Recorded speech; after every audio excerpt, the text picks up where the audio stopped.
All right, everybody. Welcome to Badlands Media. I am joined live and in person by the great Garrett Ziegler, the founder of the Marco Polo Research Group and the author. All right, everybody. Welcome to Badlands Report on the Biden laptop. I am joined live and in person by the great Garrett Ziegler.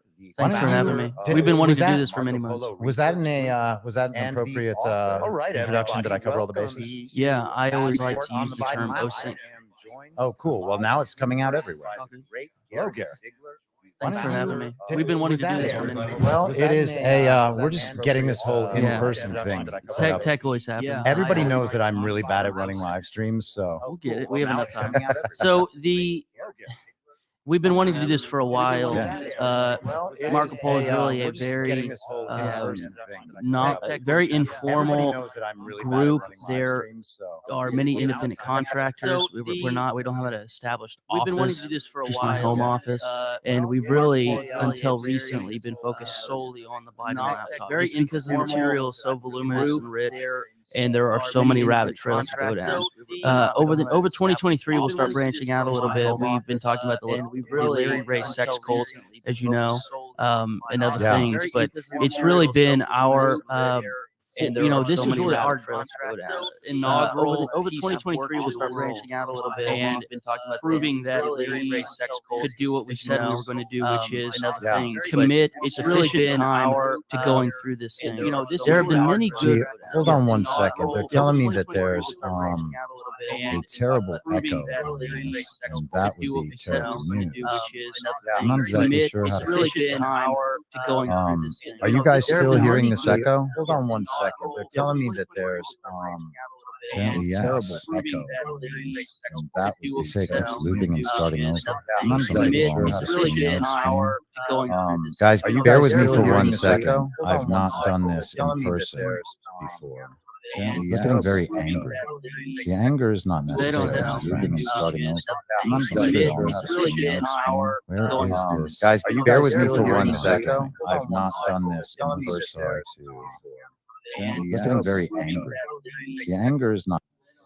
Here's the problem. There's the problem. All right. I think I have that settled now. Guys, are we better?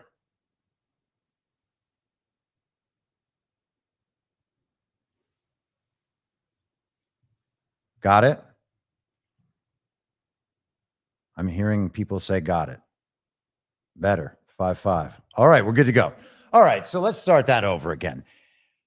Garrett Ziegler is the founder of the Marco Polo Research Group. He is the author of the report on the Biden laptop.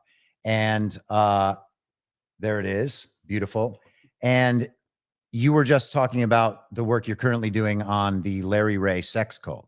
Yeah, we are diving into this accidentally released client list for a woman who was basically pimped out by her friend's dad. Larry Ray moved into his daughter's dorm on the campus of Sarah Lawrence College and proceeded to basically brainwash a half dozen of these kids. They were shit libs to begin with, okay? Sarah Lawrence is really something. Yeah. Sarah Lawrence is as liberal as it gets. Yeah, it's the most expensive school in the nation. It's like $83,000 with room and board. Is that how much it is? Totally inappropriate for the quality of the education they're getting. And again, these people are mostly shit libs, and so they're easily brainwashable. That's not a word, but I just made it so. I think it is a word. Brainwashable to begin with. And so there's a lot of wrinkles to this story. A lot of the people who are victimized and really hurt are not with us politically, but we still think it's a good thing to talk about because he basically extorted this girl, Claudia Drury, for $2.5 million. And where our interest lies is not rehashing that, which has been somewhat covered in a Hulu documentary, but rather going through this client list that the prosecutors accidentally published on the public docket. It was supposed to be filed under seal.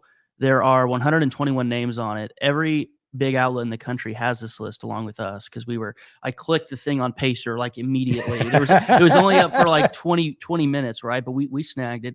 And it has two married couples. It has a retired New York Supreme Court judge. It has somebody who is on the Epstein Black Book list and also was friends with Ghislaine Maxwell. His name is David Wassong. And so what we've been doing on our website, marcopolousa.org, is basically making flyers for the people that we can positively identify on this list to humiliate them, in short, because they're not going to be held legally accountable. I have zero hope in any law enforcement entity in New York State holding anybody accountable. So they're just going after they're just going after low-hanging fruit. Why don't, in prostitution busts, why don't they go after the Johns? Yeah, that is really crazy. And that's something that we see with the Ghislaine Maxwell stuff. It's basically become a meme at this point that Ghislaine Maxwell and Jeffrey Epstein were the only two people to be running a prostitution ring with apparently no clients. Yeah. What's that? The crippled British man who talks with the machine. Stephen Hawking? Yes. God, he was there. He was there. Jim Bob right. did an amazing cartoon of him. He's like, I would like to tell you about my island vacation, because he went to Epstein Island. Stephen Hawking did. The guy who. Yeah. I'm not making fun of his condition. I'm making fun of his leftism and sins. But his that list, everybody's like, where's the Epstein client list? And the only thing we have right now is the Larry Ray sex cult list. So we think this is like the other, I won't call it the next best thing because I don't think it's appropriate, but it is something that we have access to that not enough people are talking about. And it ensnares like former Fox News producers. It doesn't discriminate between political ideology, wealth, etc. So we've identified probably 45 of the 121, because what we don't want to do is say that somebody was on it and really wasn't. Mm-hmm. We're very, very conservative, because I would sue someone if they said that I was on this list and I wasn't. So we're trying to like find 5 data points that they have to be from the New York City area. They have to be in, there at the time that Claudia Drew is being pimped out and all these things. So that's what we're doing on the side, Marco Polo. But today, 5 hours ago, we received another letter that Hunter is the son of the U.S. president is intending to sue us. Mm-hmm. And he wrote us another letter, but we of course ignored it because I detest him. But I think they're really serious now. I mean, we've really gotten under his skin, and he's threatened to sue nobody else. Again, he's just countersuing J.P. McIsaac. J.P. McIsaac sued him, which I quite frankly didn't agree with. But Hunter's just defending himself in that suit and filing a counterclaim. We're the only other entity that he's willing to go after because we humiliated Kevin Morris so badly. Yeah. Who's funding everything, the Hollywood scumbag. Let me let's get into that letter in a second. But this is something that I've thought about in prior interviews before. You just mentioned that what you're going to try to do with this Larry Ray sex cult list is kind of publicize the names and the PII of these people, so that the public does at least know that these people are involved in this, right? Yes. Because you're anticipating the fact that there may be no legal justice. Yeah, they're going to get away with it. Right. So what do you, again, I think that that's probably the right thing. What does it say? How do you think of the ethics here? Because a lot of people would say that it's wrong to expose these sorts of people, to go after them in public. This is a shame campaign. If the law's not going to handle it, then they get away with it. We see that it's a common thing now where people just get away with stuff. Yeah. If that report didn't exist, the public would not know anything about the Bidens. Well, I think they would know something, but it would be half-assed. Pardon my French. Yeah. Well, I mean, a lot of the public reporting that we've seen on this laptop so far has been from people who source that material from Marco Polo's research. Is that right? Well, I mean, Miranda Devine kind of has her own thing going on. Yes, Miranda Devine wrote a very good book, and it was very well written, and I really think she did a good job. Our goal, though, was so different because it wasn't in a book format. Mm-hmm. Our goal was to put the emails and the photos and the screenshots of the videos and the bank transfers in the report itself. So there's only, of the 640 plus pages, there's only about 375 of writing. Mm-hmm. The other is all exhibits. Mm-hmm. So that's how I justify it to people. If they say, I don't want to read 600 pages. Well, I tell them that it's not a Dickens novel with no illustrations. There's plenty for your eyes here, as opposed to just, black words on a white sheet of paper. And so our goals were different than Miranda's, and I think they're complementary. I really do. I don't see anybody as competition in this. We're not in the news business, so we have really nothing to break. We have written new stuff and worked with a writer from the U.S. Sun, Alex Diaz. He's actually half British, half Spanish. But we've worked with him a lot and put out a lot of new stuff when we got into the iPhone backup. I remember telling you about that at the time last summer. But to go back to the other, point you made about ethics, I believe in the value of shame. Shame Yes. is a natural emotion we feel because the law is written in our hearts. So people can sort of, they can, they can sear their conscience if they do enough evil things over an extended amount of time. They can sear their conscience to where they no longer know right from wrong. But at one time, they did know right from wrong. And shame is a reaction to knowing you did wrong.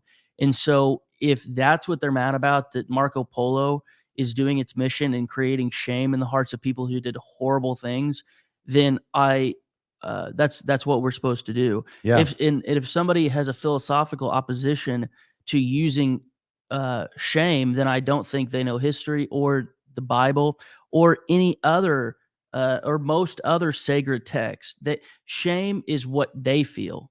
So I can't force anybody to feel shame. And in fact, we're coming across that with Hunter. We're trying to reach a level of shame, and he's almost shameless. But with these other people, yes, we will hit shame because they haven't seared their conscience completely. For example, one of the Johns who gave Claudia Drury, 50 grand, his name's Stuart Pilch, and he serves on the board of trustees for a military prep academy here in Texas. And we sent it to the entire faculty in PTA, our flyer of him.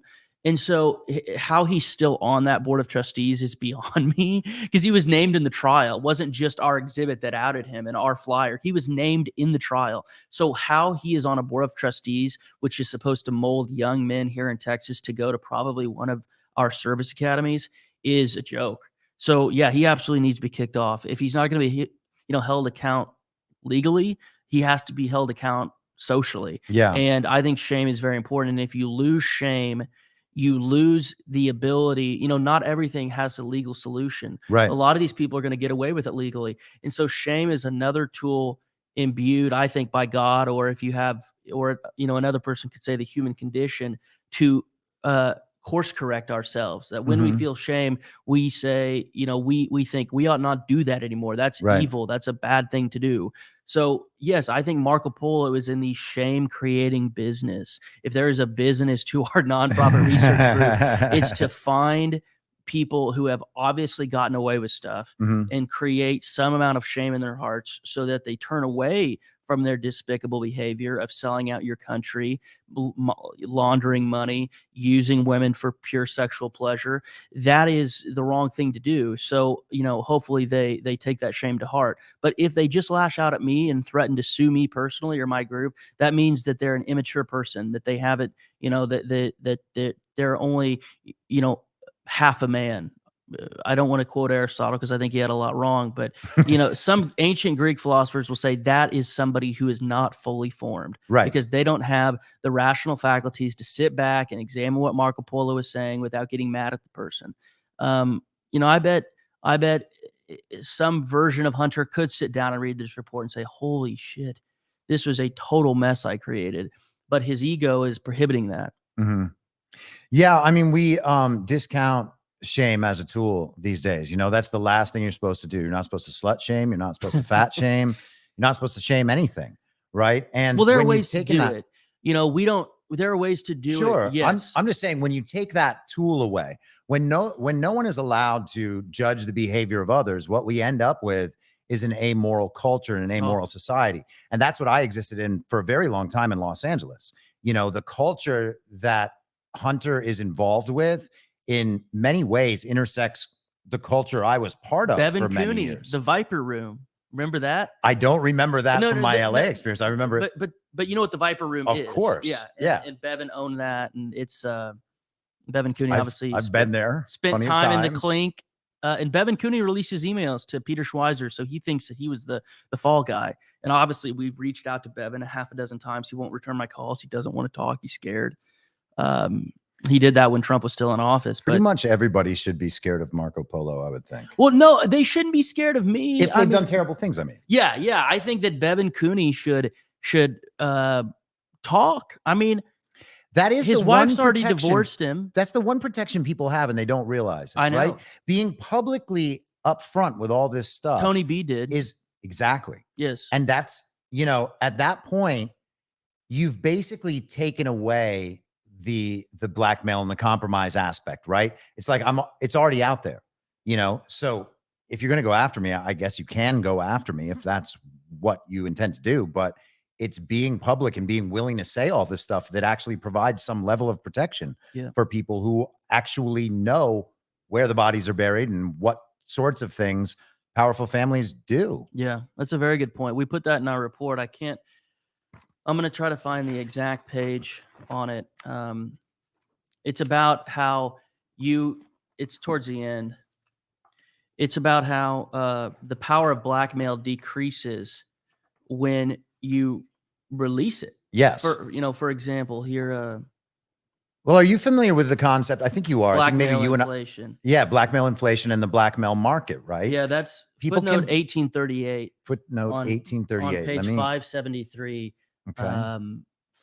For example, we said the Biden laptop was ripe for a thorough exposition. In fact, publishing material from the Biden laptop lessens any potential blackmailer's power, as the threat of disclosure is no longer in their arsenal. I mean, this is one historical point I want to point out. Remember, there was all that liberal craze about Alexander Hamilton a couple of years ago. Oh yeah, that play by all those. Some of them were good actors, but a lot of them were mediocre. They just happened to be a leftist. But Alexander Hamilton's career was based on blackmail in large part. He was having an affair with the wife of a Washington Politico, and he was paying off the guy to not disclose it. And so what I want everybody at home to at least recognize is that this has been imbued in our nation's history from the very beginning. Alexander freaking Hamilton was being blackmailed. Literally, he was shelling out, what the 2023 equivalent of tens of thousands of dollars to the husband of this dude to the husband of this woman he was banging. You would have just made some news. Yeah, I had no evidence that Alexander Hamilton was gay. There probably were some American founders that were bisexual, but that hasn't come out yet. The letters haven't been discovered. They probably were burned. But Alexander Hamilton is like ground. It's like day one for us. So think about it. We go from Alexander Hamilton all the way to Joey B's son, arguably the most degenerate and pathetic first child we've ever had in American history. I mean, Amy Carter, we thought Amy Carter was pathetic because she got kicked out of Brown. The exact wording was that she decided not to return. Because the Brown president had to say, I don't want to embarrass you, but you can't come back. So Amy Carter decided not to return. She was smoking dope on campus and was doing all these sit-ins. She was a commie in her youth. But we thought Amy Carter was pathetic. This was before I was born. And now you have Robert Hunter Biden, who we have all of these things on video doing. And so I think that making the connection between Alexander Hamilton's position and Hunter Biden both being blackmailable targets, I'm not comparing the two's intellect. I'm saying one of them's the smartest man that Joe knows. Yes. One of them was declared the smartest man the U.S. president knows. I bet Alexander Hamilton wasn't declared the smartest man George Washington knows. But the historical aspect is one aspect that I want to hammer on in this report, which is, we're going for a second printing now. We sold out of all 2,900 because people realize that this has never been done before in the time the guy's in office. So usually these types of dossiers about an American president come out 20, 30 years later when the National Archives are opened and everything else. But now we have the ability and desire to look at all this stuff in a contemporary mode. It's been less than 4 years since Hunter dropped off his laptop. The shit poster from the Washington Post called Matt Visor, who's a terrible human being, very ugly man, actually, both inside and out. He published lies today saying that Hunter dropped off his laptop 5 years ago. He doesn't even know the basic timeline. This stuff is fed to him from Kevin Morris himself. And because he has a byline at the Washington Post, people think he's authoritative. I hope somebody sends him this clip. I would probably beat him up if I saw him. Matt Visor's a terrible human being. And the point of bringing, he just doesn't know anything. Remember that quote from Ben Rhodes? He's like, the average reporter we talked to today is 25 and they literally know nothing. That's one of my favorite quotes from any Obama flaky. You would think that more people would pay attention to that when they are still imagining that the New York Times and the Washington Post are authoritative news sources that can be trusted. How many times does the public need to learn that lesson? It really is unbelievable to me. He was very transparent in that episode. I cannot believe he gave that quote to a book. That's a beautiful quote. It's the most beautiful thing that Ben Rhodes has ever said, that the average reporter today, like, because this was, what issue were they covering? It's a beautiful day in Austin, by the way. It really is. The issue, I can't remember. Oh, it was the Iran deal. They were trying to convince reporters that the Iran deal is good. I actually am with Pat Buchanan on this. I think the Iran deal is a lot better than what a lot of conservatives give it credit for. There's many things to attack Hussein on, i.e. being in his third term right now. It's not the Iran deal. But anyways, Ben Rhodes was saying, yeah, we can just tell them anything and they'll believe it because these reporters know nothing. They don't know any history. Yeah. Like, they just go to journalism school. They are essentially just publishing press releases for these politicians. Yeah, that's what Matt Visor sends doing. over what's going on, and then they just put it into their reports. Yeah, they never asked me for comment. So we're the only entity being threatened by Hunter. We're getting under his skin because we made no stupid mistakes so far. Everything has been there. There's not been, the letters he sends me do not cite statutes that I violated. So there's nothing in here for him to, there's no hook in this dossier for him to latch onto. So now they're just saying I'm invading his privacy. This is a 52-year-old man. Can you imagine being 52? And I hope he watches this. I'm told Kevin Morris listens to every podcast I do. So Kevin Morris, if you're listening to this, imagine having your client is so pathetic that he's a 52-year-old male and his daddy is the president and he's asking his father's agency. He's basically tattling on a 27-year-old to go after his very, very small nonprofit research group. He's pathetic. The guy's a total loser. So yeah, I hope Hunter sues me. It'll be fun. And they're in the process of doing that, right? Do you want to bring up this letter? Yeah, the letter from Abby. Should I pull it up? Yeah, just there's no pull up the hesitation here. Yeah, no, pull up the claims that he cites that I made, which is Hunter engaged in sex trafficking at least 4 times. So this is it right here. Are you seeing it? There's like a 10-second delay between. Oh, okay. Between the and that feed that you're watching, yeah. All good. Okay, cool.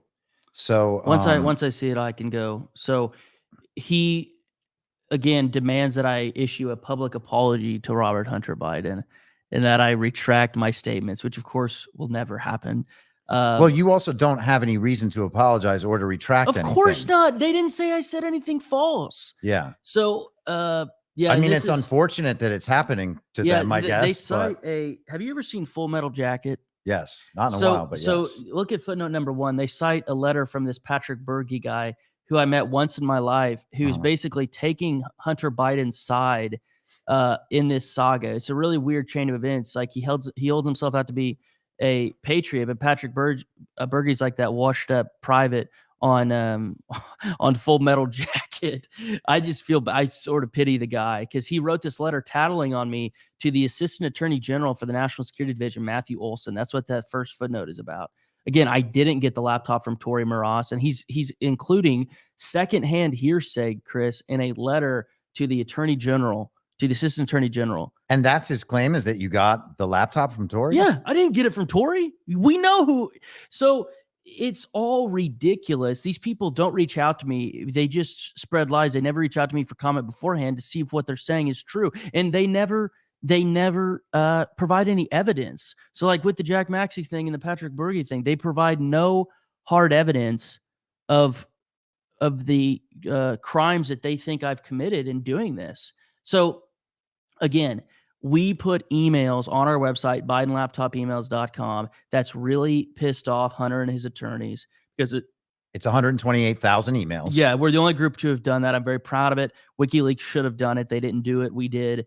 And I wish that WikiLeaks would upload his entire laptop contents because they have the tech infrastructure to do that. We are still working on a website called Biden Laptop Media, which will be the genitalia redacted photos and videos from the laptop. It'll probably break the internet. Well, we're going to be uploading every single photo and video with a purple dolphin covering the genitalia.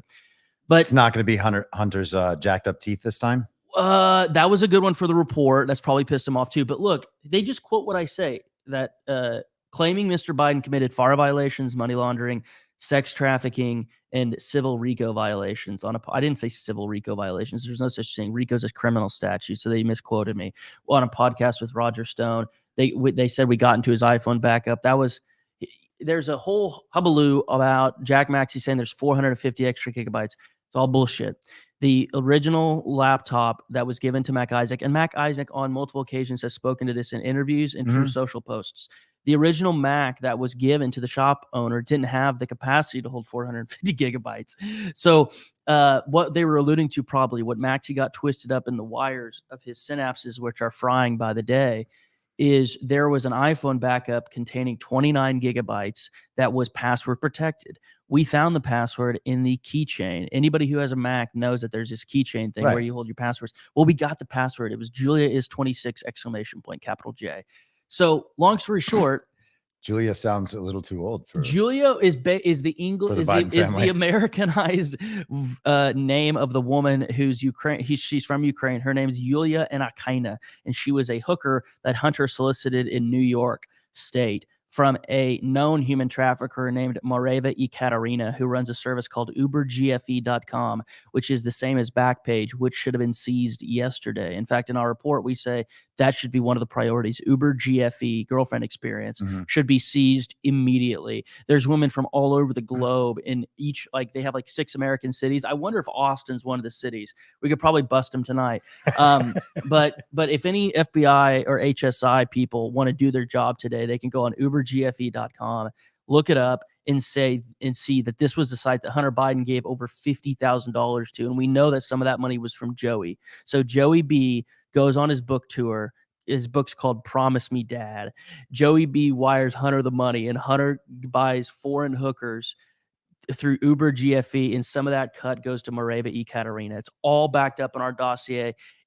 We just follow the paper trail. I became an expert in Venmo. I know so much about Venmo, man. Venmo is a PII haven. People that we haven't been able to find in other venues are on Venmo. And guess what? Venmo, if you don't make it private, shows who you're paying, when, and for what services and how much. It's a gold mine. All these hookers that he Venmo'd, we know that we can create a link analysis between the hooker and find out who the pimps are. So that's what my job is not in any way sexy. My job every day is basically looking at county property records and being a watchdog group. The only difference is that we don't have some stupid gay bureaucracy over our heads. I get to do it from my home office. So what you have is the copy of the hard drive. Yes, sir. And then the rest of it is just open source intelligence and putting things together with public records and available knowledge. Exactly. And we have a contract with a private investigator to run background checks on certain people. And that is for cases where they've intentionally scrubbed their online presence. But this is still just stuff that a normal journalism. Totally. Every single newsroom in America has the resources we do. In fact, they have more. Of course. We have a very low budget. We used a tool called Leadership Connect for a while, but it was going to be $6,000 a year. And we had a donor cover it last year, but we didn't this year. We couldn't find a donor for it. So we've been without that. But we did a scrape of the data before we had to give it up. But basically, our method is, I basically have two gifts. I'm not good at math.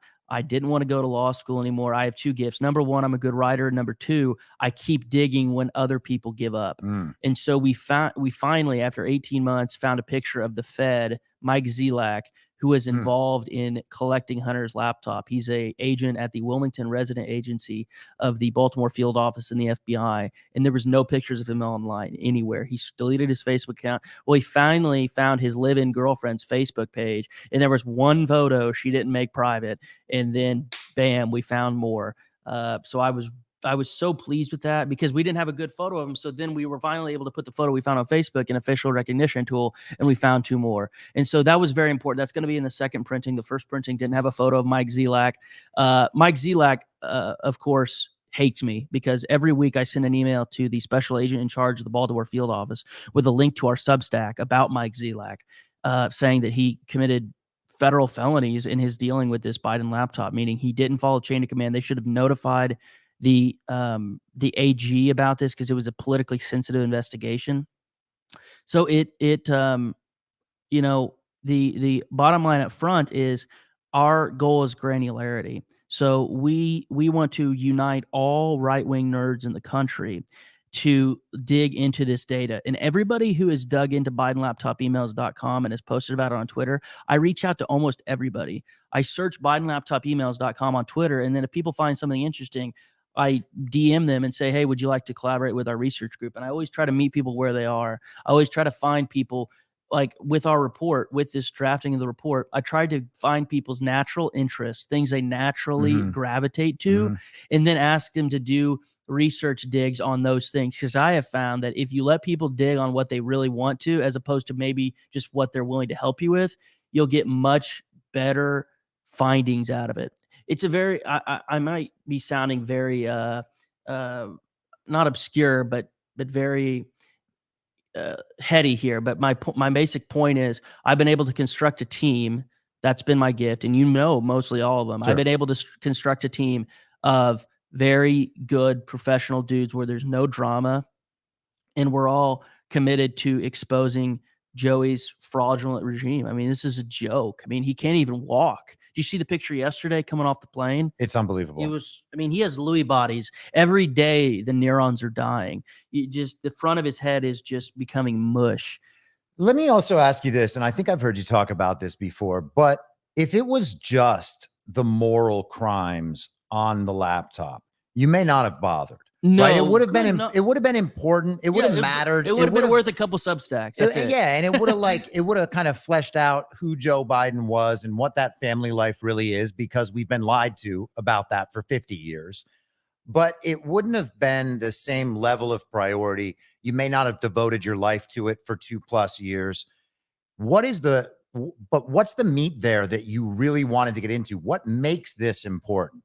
Makes it important because Joey's decisions will reverberate for decades, maybe even a century. We have no clue what the ultimate consequences of the botched Afghanistan withdrawal is going to be.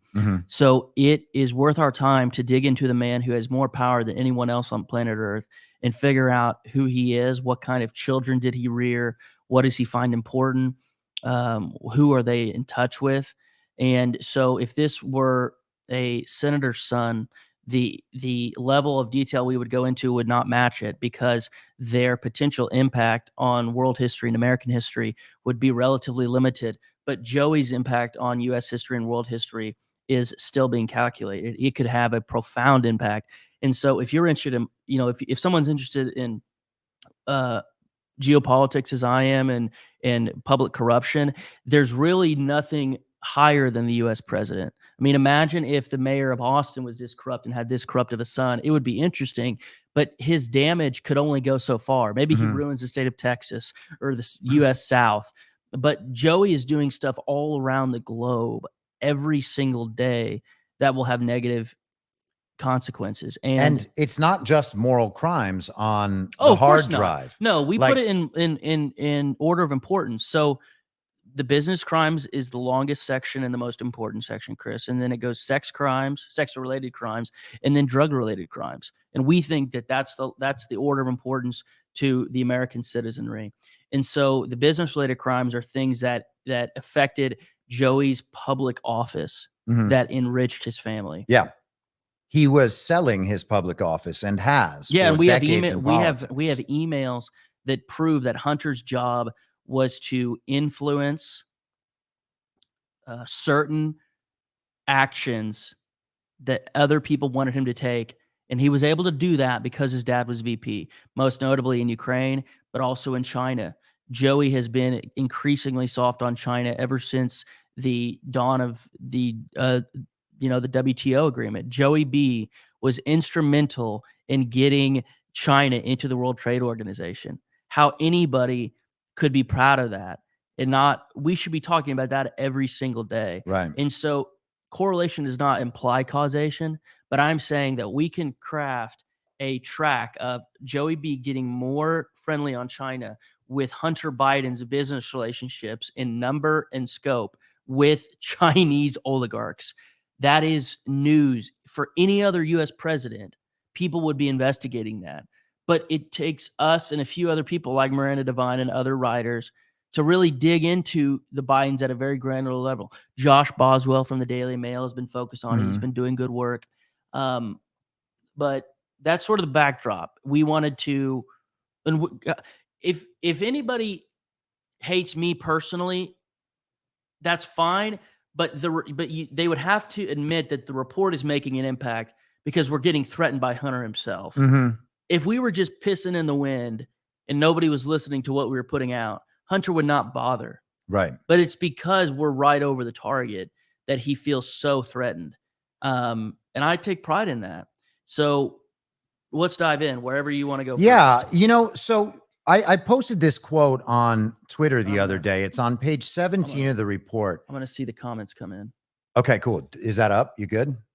Well, I don't know how to see the live show. Go to live chat. Yeah, there you go. Okay.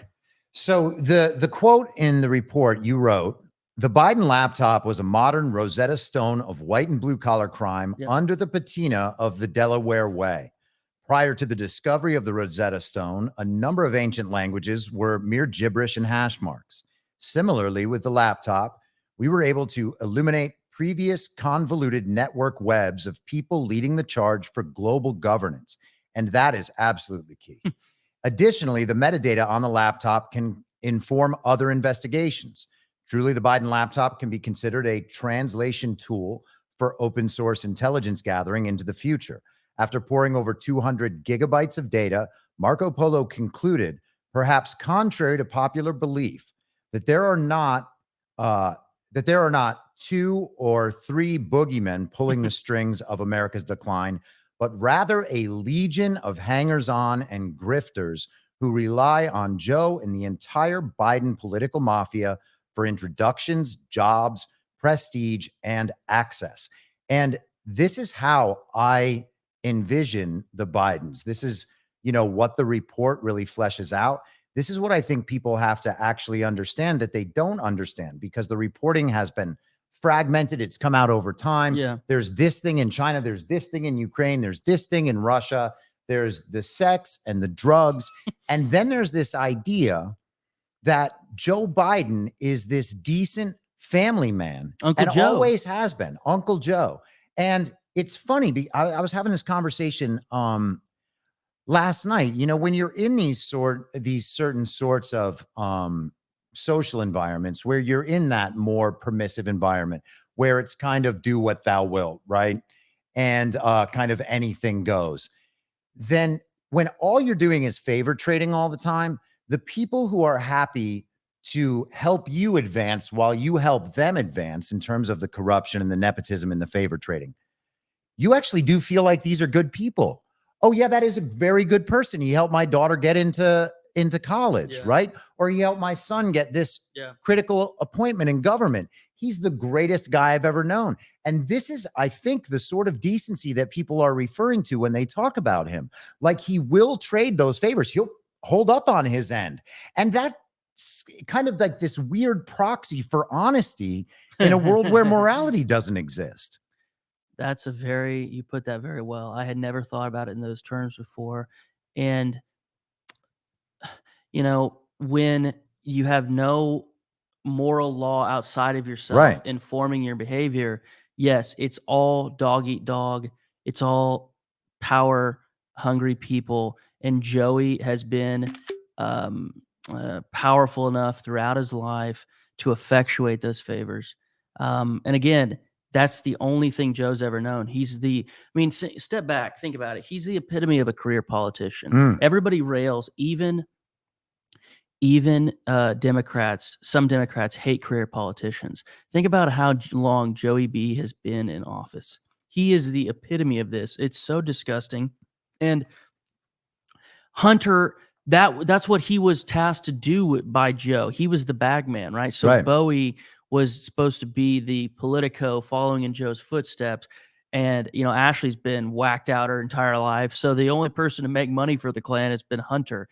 So I don't think he necessarily wanted to do that. So there's got to be a little resentment at the end of the day that Hunter has for his dad, but it pales in comparison to what his dad's public office has provided for him. And that's why in 2019, he was urging his dad to run for president. He said, in fact, this is the only way that he could be redeemed, right? Yeah. The only thing that would make it all worth it or something. If you run, I'll have no chance of redemption. Hey, if you don't run, I'll have no chance of redemption. Yeah, that's what he said. Right. Yeah, okay. It was just disgusting. By the way, somebody on the live chat said Dems hate career politicians.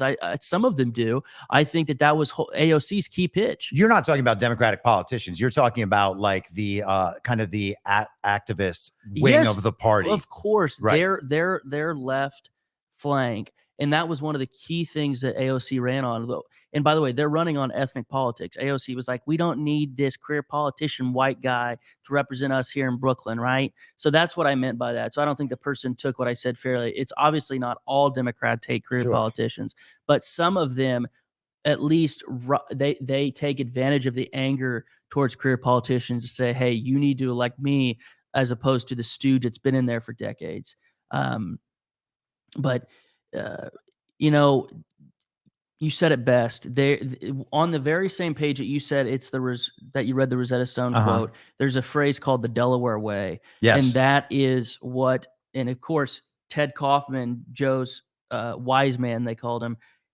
Ted Kaufman said Joe created the Delaware Way, which is basically trading favors that involves both parties. And he's done it for decades. And they look the other way to it. And in fact, David Weiss, the guy who's supposed to be investigating Hunter, the U.S. attorney for the District of Delaware, he cited that phrase in his court pleadings about Chris Tagani. So the same guy who's supposed to be investigating Hunter is the one who came up with the phrase Delaware Way. That's extremely ironic, considering he hasn't charged Hunter with anything. It's essentially an admission of this is how we do crime. Yes. And this is nothing new. I was I was, working on the report earlier, reading through. Yes. And here's a quote that goes right to what we were just talking about. James Biden in 2005, I believe, setting up, this is 87, by the way. Yeah. A company called Paradigm. The employees of that company. Right. Yes. Right. And then while they were in their transition period, he says to the employees of this company, right? Yes. Don't worry about investors. We've got people all around the world who want to invest in Joe Biden. We've got investors lined up in a line of 747s filled with cash, ready to invest in this company. And then immediately they process several multi-million-dollar carve-outs with state-backed Chinese entities, which are BHR and CEFC. Yes. Right? That is a blatant admission that they are selling a political office for tons and tons of money.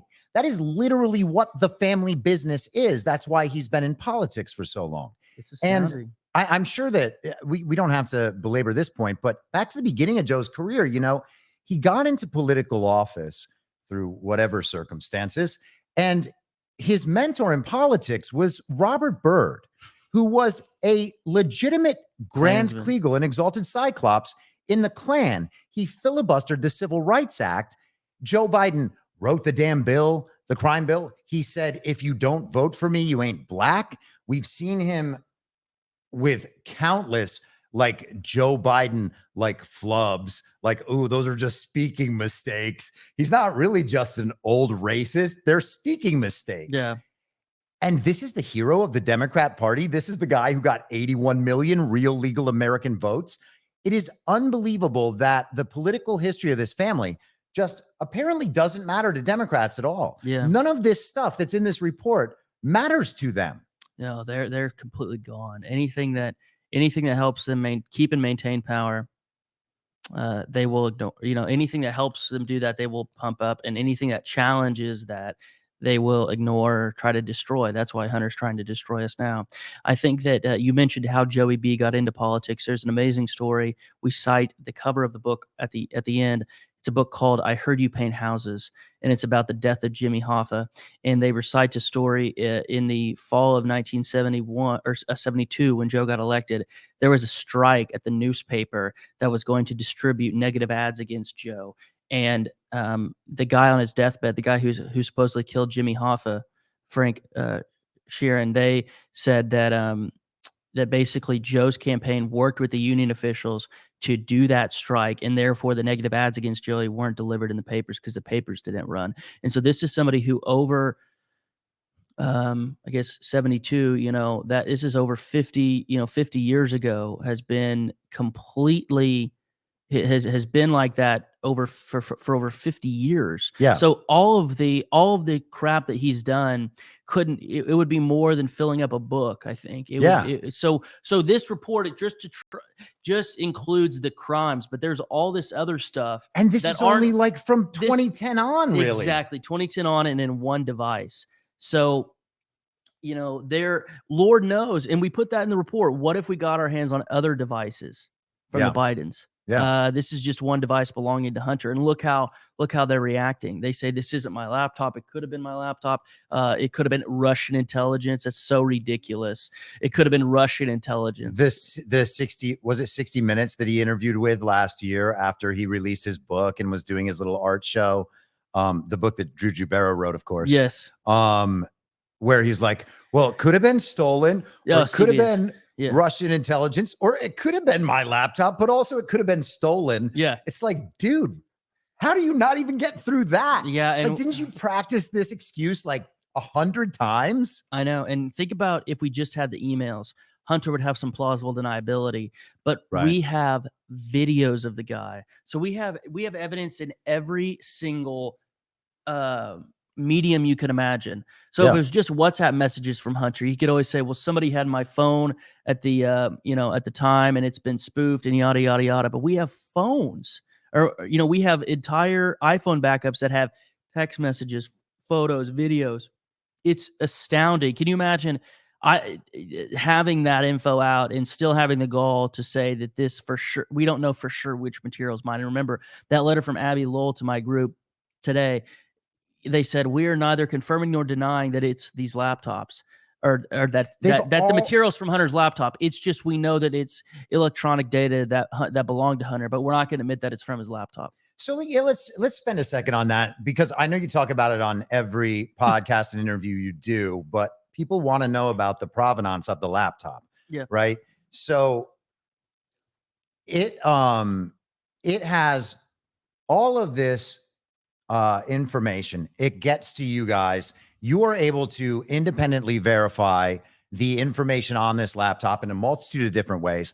Other parties have done that as well. And in some of these legal letters that they filed within the last few months, they have admitted that that the information on there is real. Yes. And so I'm confused at this point what case they're even making. They're making an invasion of privacy case. It's absolutely hilarious that Hunter, a 52-year-old man, has had its privacy invaded. And this is not that technical, considering some of our mutual friends' technical abilities, but here's how we quote unquote verified it.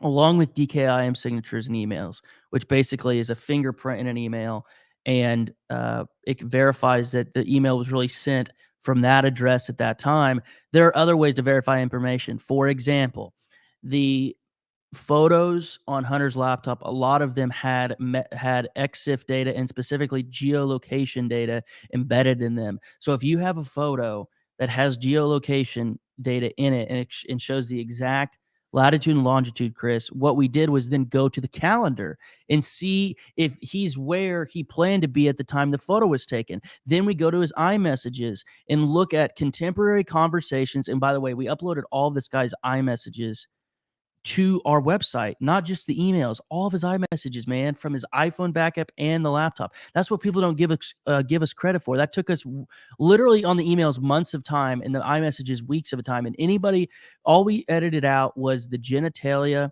So of a lot of the women, so much genitalia of women.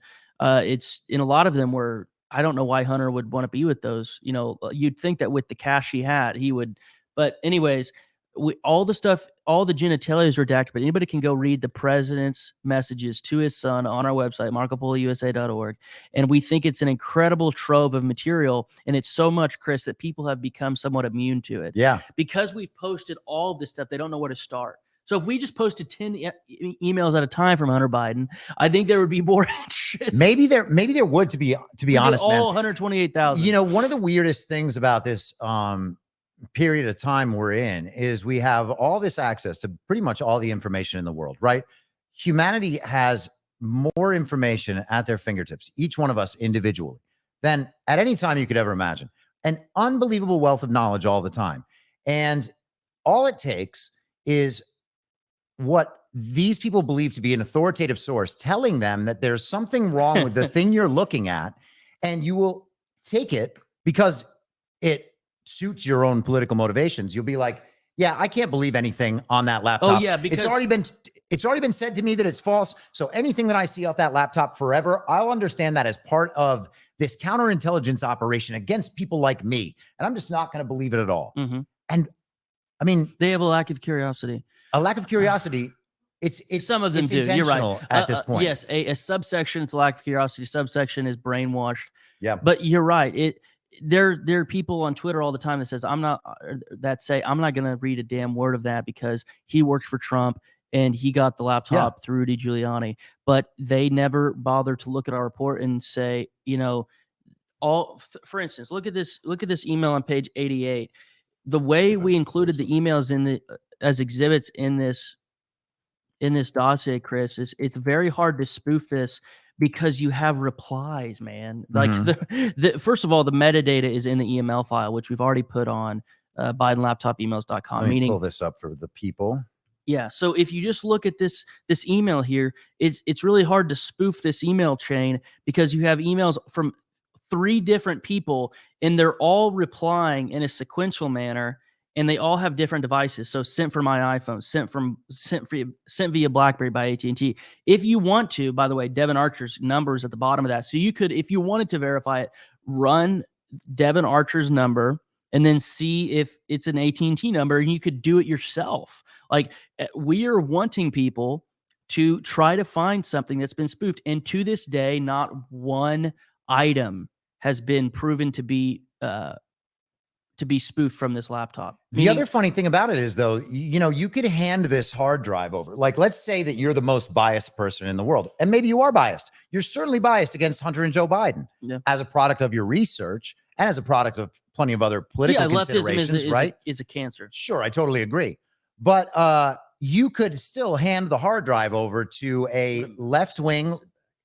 I don't want to. Go ahead, just twist it a little bit. There you go. Yeah. You could hand over the hard drive to a left-wing research group, and it's still the same information. And if they wanted to compile a report, they still have the same raw materials to work with. Mm-hmm. The laptop, the information is the information. We've gotten to this strange point where, you know, information doesn't count if it's from the other side. Information always counts. I have this thing that I talk about all the time on the podcast. I talk about information among other information. The information we get is either useful or not, it is valid or not. And it's only useful or valid depending on what context it's used in, right? There is signal from all over the place. And it's a matter of sorting through the information and figuring out which signal is valid and where else that signal leads you. Yeah. You know, if the information on the hard drive is real, then as you go through it, there's only a few ways to put it together. And all of those ways lead to the Biden family having an extensive criminal history of selling Joe's office and power. Yeah. There's not another conclusion to draw. Our report was written for shills like the Krasenstein brothers, who tried to say yesterday that what was released by the banks was not illegal, yet it showed textbook definition of money laundering because the payments that they were making were consulting payments, and they violated the Foreign Agent Registration Act because they didn't tell the Justice Department that they were working on behalf of these Chinese principals to, quote unquote, spread infrastructure projects for CEFC, i.e. One Belt, One Road, across the United States. So the idea that, and again, the Krasenstein brothers, based on Comer's press release yesterday, said that Robinson Walker LLC was a law firm. He doesn't even know who he's talking about. That's Rob Walker. He lives on Country Club Lane in Arkansas, and he is definitely not an attorney. And that was a shell company domiciled in Delaware. It's not a law firm. But he makes mistakes like this, like you and I breathe. He doesn't do any original research. He's a pure hack.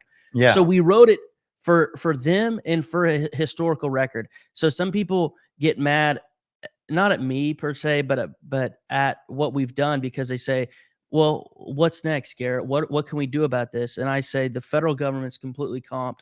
And we put that in the report about the people involved with the Bidens compromise. Fully. Yes. The only chance is a state level AG prosecuting Hunter, so Joey B can't pardon him. Joey B can pardon all federal crimes. So I think that Can Joe pardon himself? Yes. The president can pardon himself. Yeah, I'm a unitary theory of the executive. I don't believe in executive like independent agencies, and I'm a guy who I love the Constitution, and I'm a constitutionalist to a fault. So I think my point going through that backstory is the pardon power is pretty absolute. You can pardon any offense against the United States, but some offenses can be charged at the state level. So a U.S. attorney could charge you for murder, and somebody could pardon you, and the president could pardon you. But that murder took place in the U.S. state. So that state district attorney could charge you for the same crime and murder, and Joey couldn't touch it.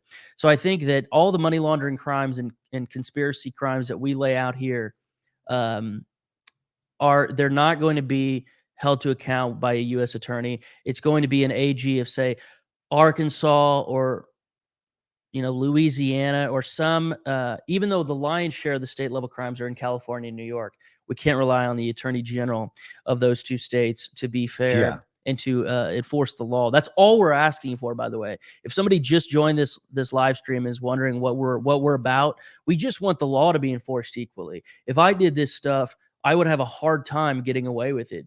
Hunter, this is like a normal a normal day for him. So I don't think that, we're not Hunter accused our group of being a political group. We don't endorse candidates. We don't meet with we don't meet for political action committees trying to get certain people reelected per se. All we want is the law enforced. And so Krasenstein and these other paid shills, and they are paid. We have proof of that, like by PACs and other things. They can look at this, and we can lay out how this is a statute violation, and they simply will not address it. They will not even look at it. Their whole thing is amazing because, this explanation that we have these suspicious activity reports, but somehow there's no proof of a crime here, and that's all that matters. Like, that's not all that matters, right? Yeah, and it's insulting to Americans to tell them that unless you have this one thing that is immediate, like just totally locked down proof of a crime, specifically this is proof of a specific crime here that can be prosecutable right now. Unless it's that, it doesn't matter. That is absolutely crazy. It's not the standard they have for Trump. Right. Oh, of course. But, the idea that the first family is making millions of dollars from our foreign adversaries for business skills they don't possess. They don't even do and that we can only be upset about that if it is immediately prosecutable in a court of law based on the one piece of information. It's just a total misdirection to their audiences. I say all the time in the podcast, the media and these politicians and the people on Twitter, they are insulting their own audiences so much. I mean, it's insulting to us. We find it annoying, but we're like, yes, these are communists. Your what do you expect? Your replies are hilarious. They're, you sound vaccinated. Oh yeah. That's been a fun one. I think it's hilarious. But yeah, but you would think that they would care. Like, at some point, don't you have to care that your country's being taken away? They just deny it and deny it and deny it and deny it because they're given one reason. All they have to say is one thing. Oh, there's no proof of illegality. We can just ignore that whole thing again. It's nuts. I think that, leftism's ideas fail, and eventually they're going to have to move to. Leftism is a gangrene that spreads quickly. And so I'm sure the Krasensteins have already fled to Florida. Like California gets ruined, right? And they don't Tell me about realize it. that they're probably a part of that ruining, and they'll just go to a new place and then leave Florida when when the gangrene of leftism takes over Florida. And they won't realize that they're the ones in part causing it. Of course. They're propaganda spreaders. And, we have one thing I'll say in response to response to one of the live stream comments about Rob Walker is we have a full digital colonoscopy on all these folks, Chris. Like if you go to page, I actually had a bookmark on it for this reason. If you go to page 62 in our dossier, you'll see basically a complete rundown of who Rob Walker and his wife are. Rob Walker worked for Bill Clinton in the 90s. He's from Arkansas. He travels to this day with Slick Willie. His wife, Betsy, was Jill Biden's personal assistant for years. And so these people are tied to the hip. So what happened? It's basic money laundering. The Chinese sent the money first to Rob Walker because Hunter didn't want to be tied to it directly.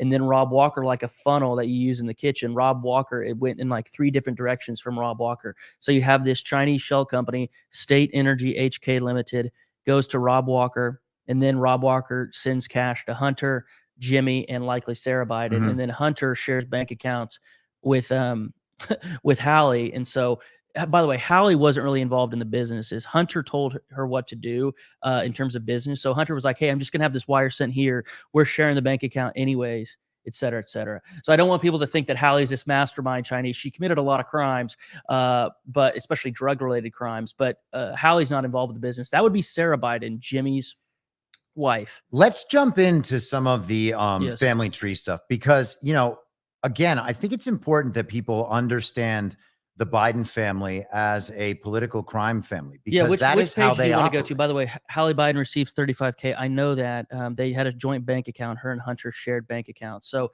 it was, yes, Hallie Biden got to keep some of that, but Hunter was directing it to her because that's what money launderers do. So where is it's 42 in the book. Okay. In the book. Yeah, this is a diagram that my friend Eli put together. It's beautiful, isn't it? It's fantastic. Nobody had done this before on the first family. Everybody had done it for Trump's family, but we went in and based on Joey's 3 siblings, everybody that they've procreated with is on this. Hunter has 5 kids by 3 women, and he goes through. You know that there's a second unacknowledged daughter in the Biden family. We know. Yeah. Little cute Navy Jean in Arkansas, but there's another one we found through writing this report. Joey's youngest brother, Frankie, who is by far the stupidest one of all the people. If you go at the bottom here, if you want to zoom in at the bottom, you'll see that Frankie he has 2 daughters, one through Janine Jaquette, which everybody knows about. Her name is Elena. She committed voter fraud in New Hampshire in the 2012 campaign. It's absolutely proven.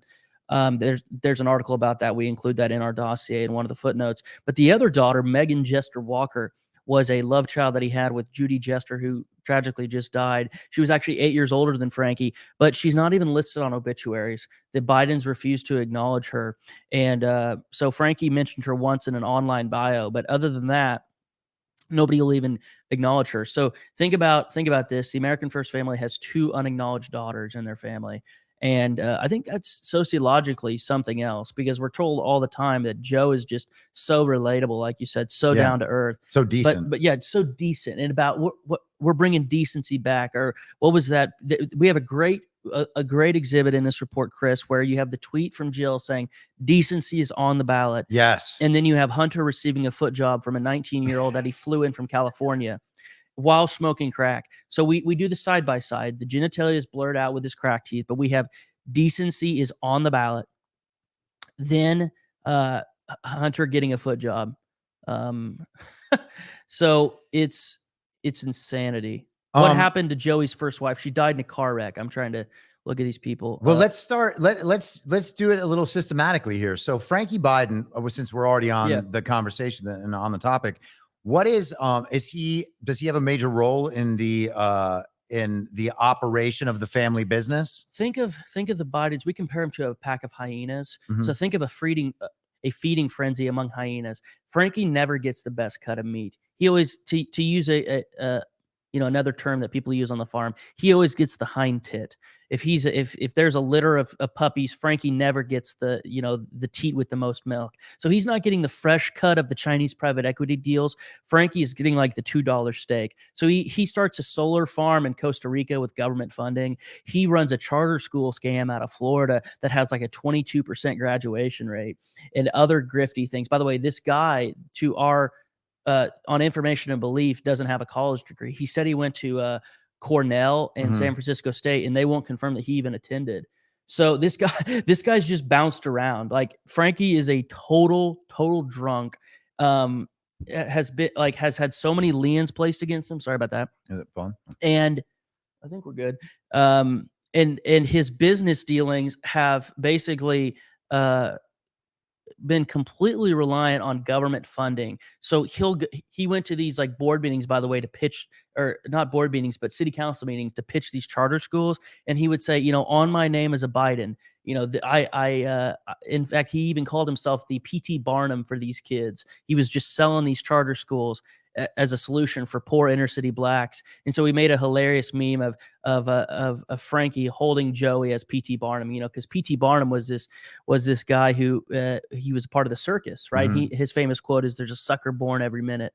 So P.T. Barnum is, I think, a great analogy for Frankie. He called himself the P.T. Barnum for these kids, and I think he's just a huckster salesman. He lives in a home that is owned by his partner's parents in Lake Worth, Florida, on Heath Drive.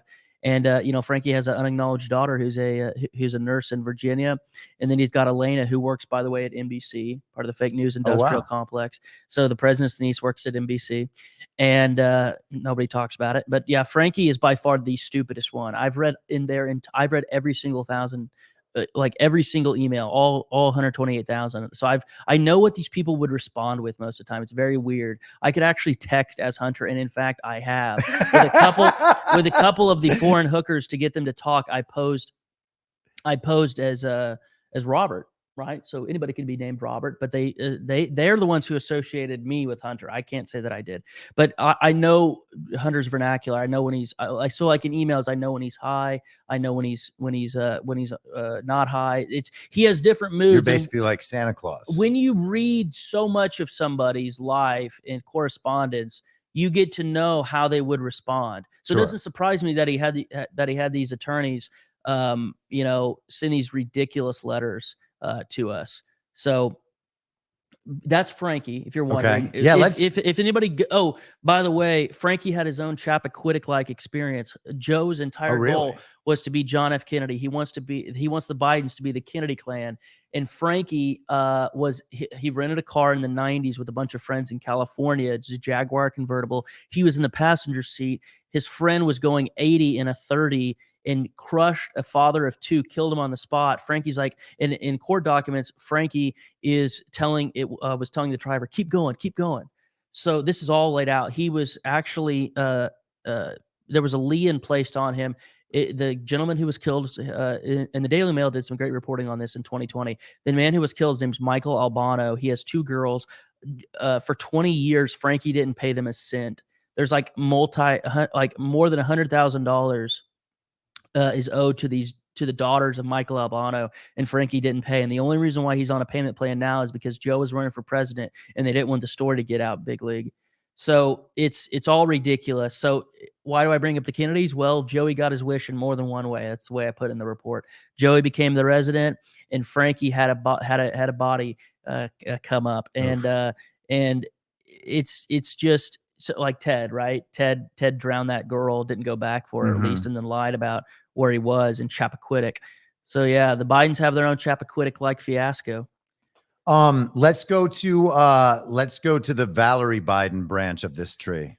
So Valerie is the second in line. So Joey is the canonical oldest child, right? Every single job that these three siblings of his had has been related to Joey's public office. Every single one. The only one that wasn't was before Joey was in office, and that was Valerie's job as a teacher.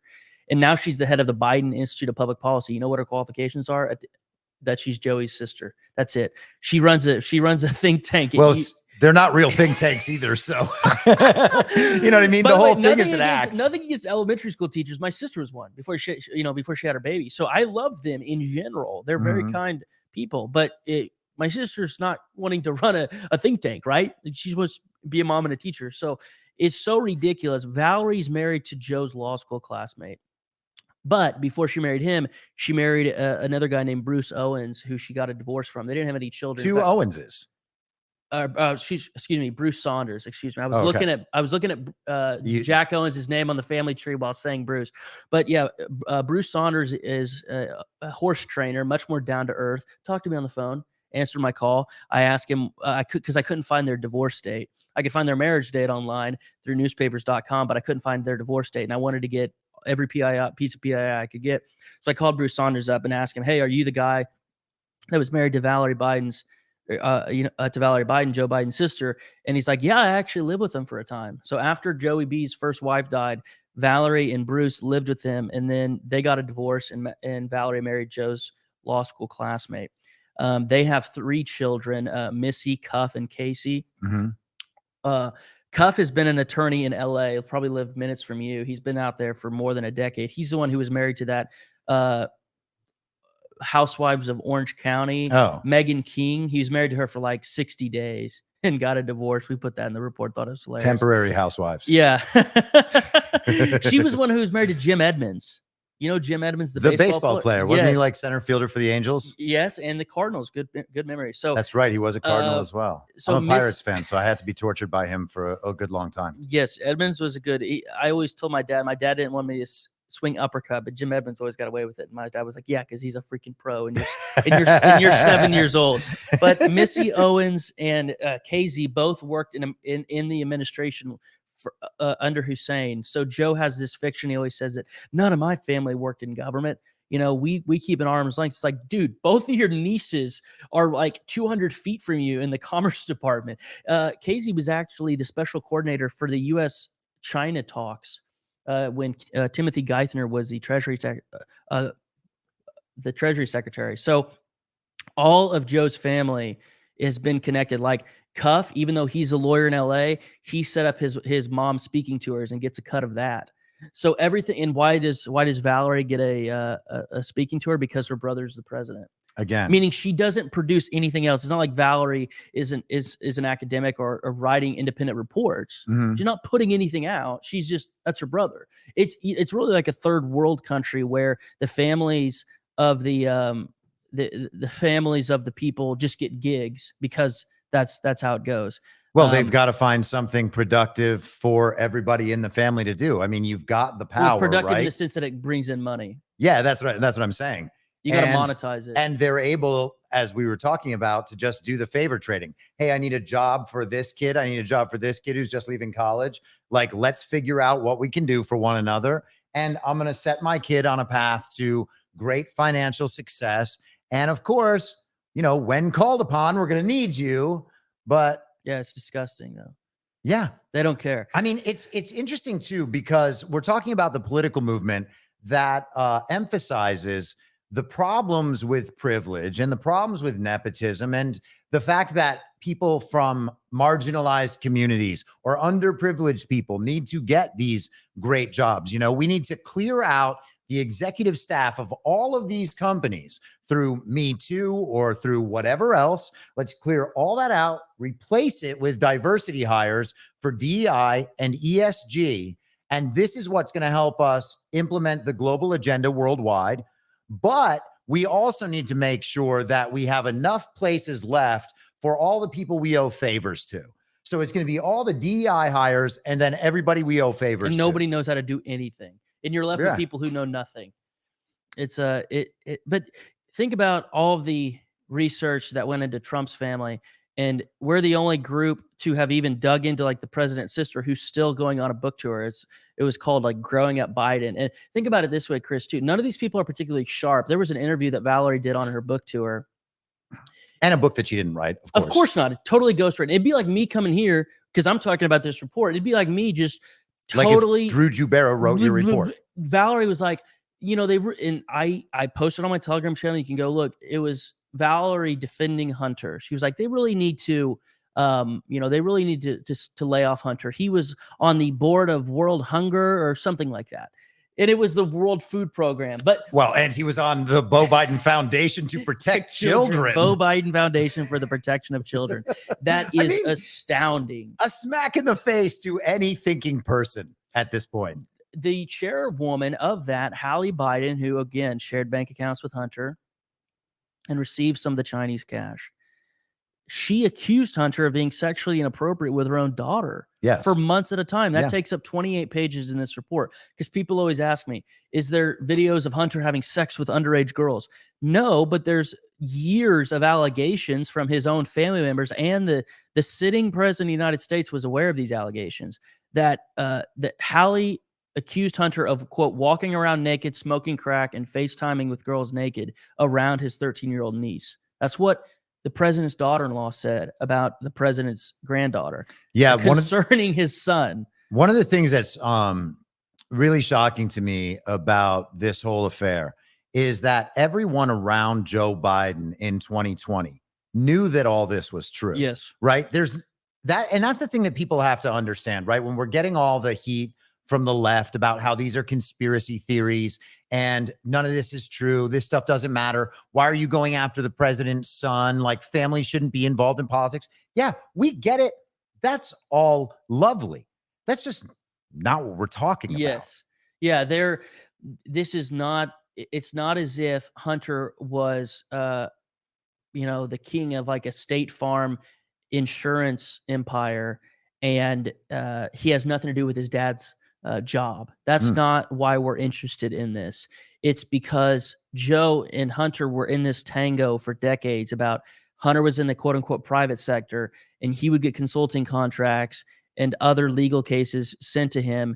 And in exchange, Joe would lean in and urge certain people. For instance, Hunter offers to like have Joe's staff wade in to the Chinese embassy about a kid's adoption, about Randy Russell's Chinese kid's adoption, like things that other people would pay 60 grand to hire a lobbyist for. Hunter's not registered, and he has no qualms about doing that. That was just like expected of him. So everything is attached to Joe. Our interest in this, our mutual interest in this, would not be what it is if Joe weren't there. It is an interesting human tragedy, but we're interested in it because he holds a public office, and we pay for Joe Biden's salary every year. It's really astonishing.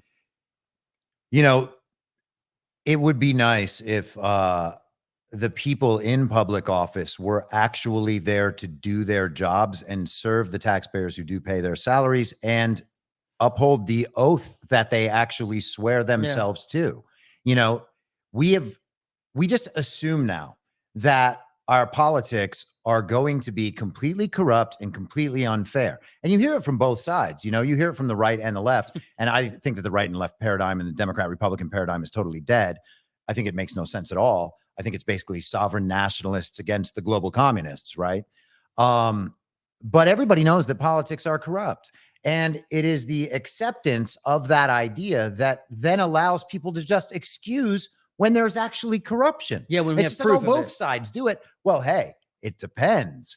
Are the both sides Democrat, Republican, or are the both sides the uniparty versus people who want to have sovereign nations and be sovereign individuals? Because on that side, there's not all that much corruption. Yeah. It's on the uniparty side. It doesn't matter if they're Democrats or Republicans. This is favor trading together. They will do things just to please more powerful people in the hopes that those powerful people will one day return the favor. It's a very good And that's point. how the town runs.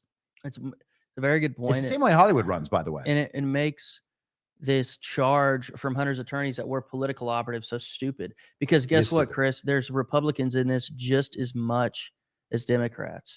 None of this could even happen without complicit Republicans. Of course not. Because if the Republicans weren't complicit, they would just simply go after this stuff. It's the same thing with the election fraud. You don't expect the Democrats to take up the cause, but the Republicans are the ones who have actually made it impossible to get anywhere on those issues. They could have initiated investigations in Georgia and Florida and Arizona, in Pennsylvania and Wisconsin. They could have had investigations in any of these states. It doesn't matter if it was one of those battleground states We know that there is election fraud in every state around the country, and any Republican governor, any Republican legislature could have gone directly after it. And some brave people did, but for the most part, people didn't. And they held up the investigations. They thwarted the audits. And we are still dealing with an illegitimate regime that also just happens to be politically corrupt and compromised to our actual foreign adversaries in the lead up to a kinetic World War III. And we have people just pretending like this stuff doesn't matter. Yeah, it doesn't matter what's in this report. I encourage everybody to actually read this report. It takes 8 hours total, roughly, to get through the whole thing, right? And you can go back, you can spend time on each of the exhibits, you can go through the footnotes that are all, if you don't read that are all every linked in footnote, the you can online get through version. it. Yeah.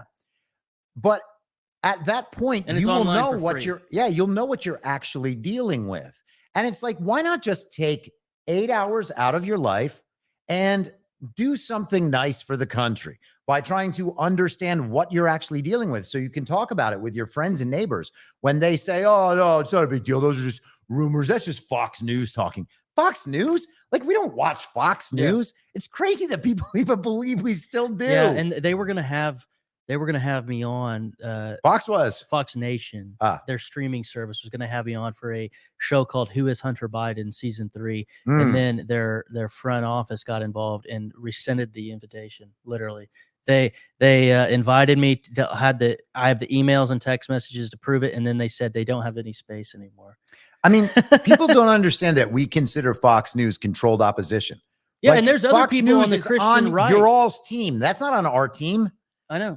And everybody on Twitter is like, you heard that on Fox News. I'm like, I promise you I didn't hear it on Fox News. Yeah. I wish I was hearing it on Fox News. I wish that we weren't the sorts of people that have to tell other people about these sorts of things. Yeah, and I wish that Fox would hire non-stooges, like fire Geraldo Rivera is what I'm trying to say, and get people who think clearly. And I can. What a preposterous clown! Well, I know. I'm probably gonna send a copy to his wife, and I have given a copy to Tucker. Somebody said give a copy to Tucker. I've emailed him and his son the online version of this report, along with every single member of Congress. Certain members of Congress have physical copies, but they've all gotten it digitally, and anybody who has an internet connection has had it since October.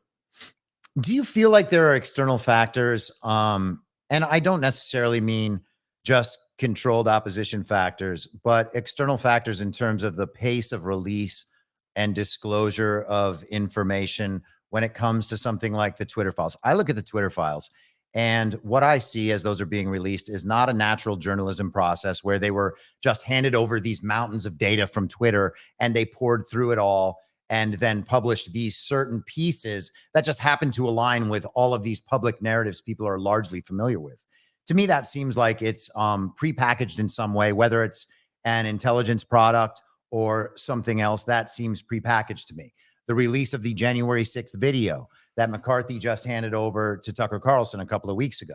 I don't imagine that Tucker Carlson's producers and the people who run his show spent their time going through 44,000 hours of footage and then found the footage that directly relates to stories that have been seeded in the... Why didn't they follow Jade Sacker around the Capitol? Yeah. I mean, there are stories from J6 that probably none of us know at this point. And maybe this is Tucker's issue. Maybe it's not. But I want to see... let me rephrase this because the rest of the sentence was not going to come out the right way. But we know that Roseanne Boyland was trampled and murdered by the Capitol Police. And I was going to say, I want to see that. I don't want to see that. I want to know that the public has seen it, right? Because what we're talking about now is, and I talk about this on the podcast all the time, but we have a completely alternate reality that many of our fellow citizens live in, where J6 was a very violent insurrection. COVID was a very deadly pandemic. The election was the safest and most secure election of all time. Mail-in ballots are the greatest thing that ever happened because they increased turnout, as if that's something ridiculous to be desired. We have story after story after story after story that public knowledge of that story is almost entirely false. And those people all think that we're absolutely nuts for presenting the alternative version, which just happens to be the true version.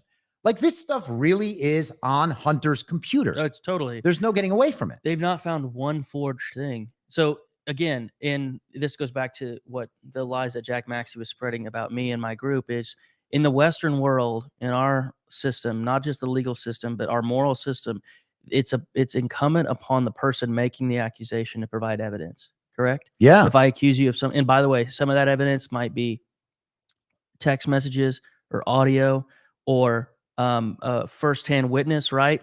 But all of these people who said it's forged, they have produced no evidence supporting that. Just like Maxey has produced no evidence that I'm a quote unquote Fed working with the FBI. It's preposterous.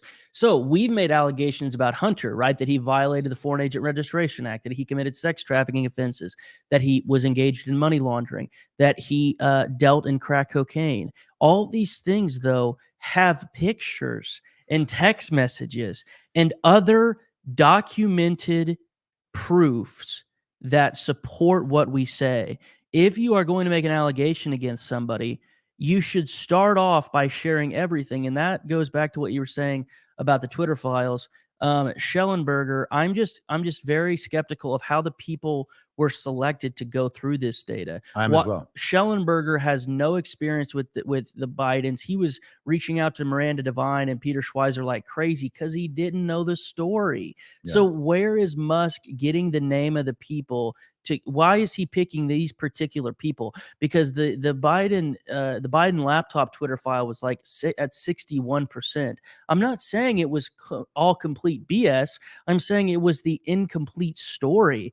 And so how they're selecting these people is very suspect to me. Well, I wonder if this is some sort of coordinated information operation to at least open these subjects up, to society's normies, the establishment of the GOP, the people who imagine themselves to be centrists. I mean, there's no such thing as a centrist, right? Centrists are people who, for public image reasons, argue slightly against the leftist position, right? They don't want to be associated in an image sense with this radical progressivism and communism, right? They don't want a drag queen story hour, but they will still vote and act in ways politically that will eventually allow drag queen story hour. They're not going to stop it, right?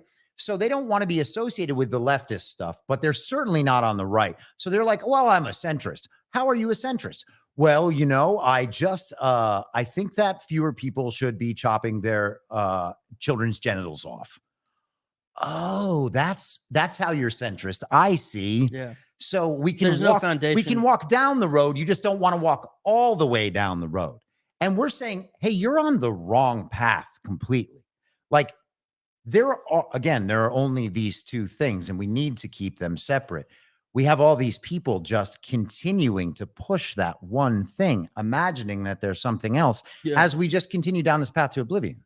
I think that I don't want to bring it always back to Marco Polo. I try never to talk about myself. If I can avoid it, I always try to bring it back to the research group. But that's why we did the printed copies. It's been online, but once people hold the printed copy and go through it, I hope you agree with me that it's different. That people can't. It's harder to dispute it when it's all written on paper and you can see the file names of these things with the dates and the footnotes.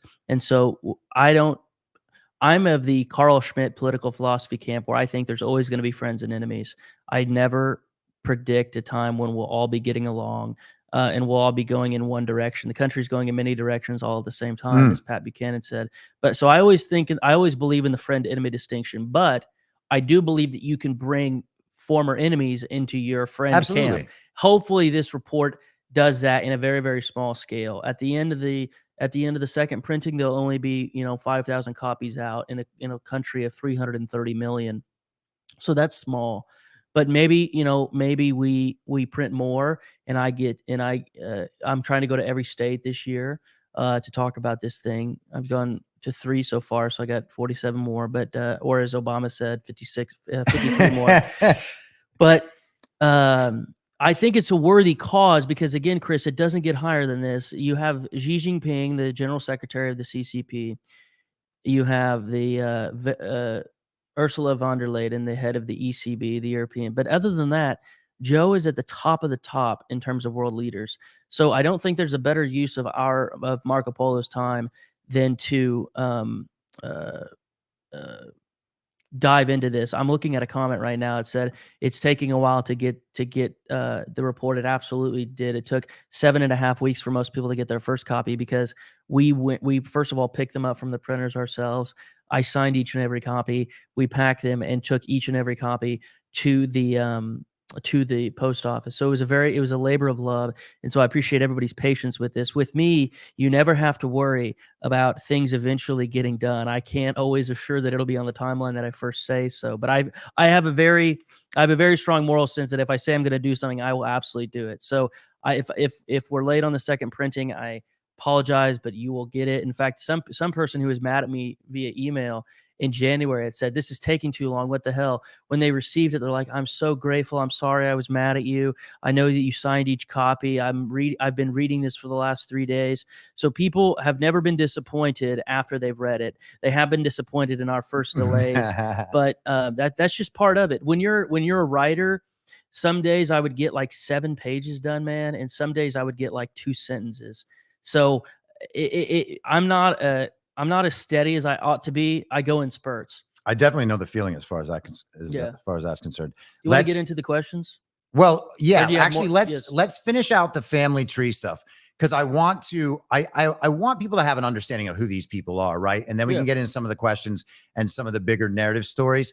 But let's bang through this, and then maybe we'll take like a 5-minute break, and then we'll just come back in, incorporate some questions, talk about the different countries where they've operated. Because I want to talk about Russia, I want to talk about Ukraine. I mean, I think that we can get into it, but I think the text, we've talked about this before. I think the text about Donetsk is the craziest thing on the laptop, in my opinion. Yeah. But let's go through, let's do Jimmy Biden, and then we'll get into Joe and Hunter's branch of that tree. So Jimmy Biden is the president's younger brother. He's the middle brother. So Joey has 2 brothers. Frankie's the baby of the family. And where does Valerie pop in? Is she Valerie's the second? So it goes. Okay, so this is actually the birth order. Yeah, so it goes Joey, Val, Jimmy, and Frankie. Jimmy is the president's doppelganger. He looks more like Joe than Frankie does. Jimmy's been married twice. His first wife was Michelle Rice. She had 2 children. Jamie, who's a DJ, and he works in LA now. He works in graphics. And then Caroline, who you know all about. Caroline is the black sheep of the family, the niece who has been arrested multiple times, total druggie. She's the one who was lining up women for Hunter. He's the one who said no yellow to. She is. Do you want to hang on that story for a second? Yeah, I just think it's funny. No. Tell us. Yeah, so Hunter and that's what I think is so interesting about going through the family tree, right? Because you know a story about each and every one of these people. Yeah. And I'll just say this to the audience, and I've, obviously said it to you before, but the depth of knowledge that you have on instant recall with this stuff is unbelievable to me. Like, well, I studied it for a year. So if you take, right, and it also shows, right? Yeah. And so that's what allows us to take this approach.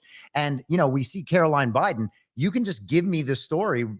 What's the Caroline Biden story? The Caroline Biden story is this: she is along with Hunter, the black sheep of the family. She gravitates towards Hunter. She's had no real job her entire existence.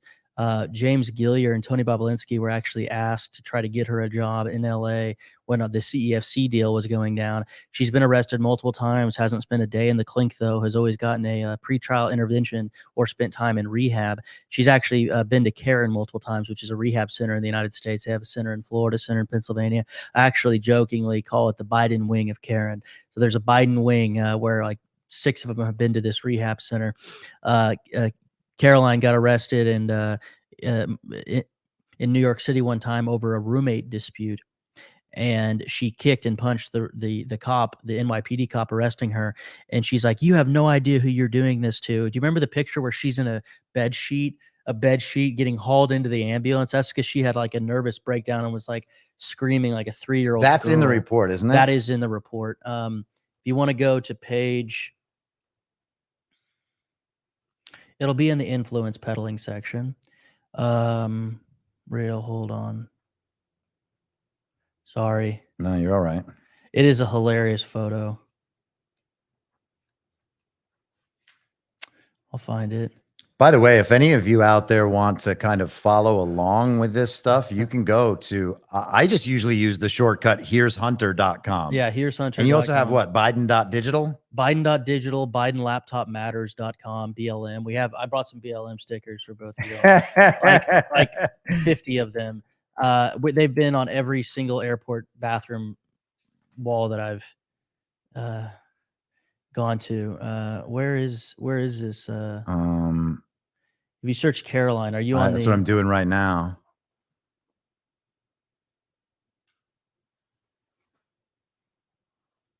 I love when we can provide the visual aids here because it really does make all the difference. I know. That's why you really like to get to know people, you know?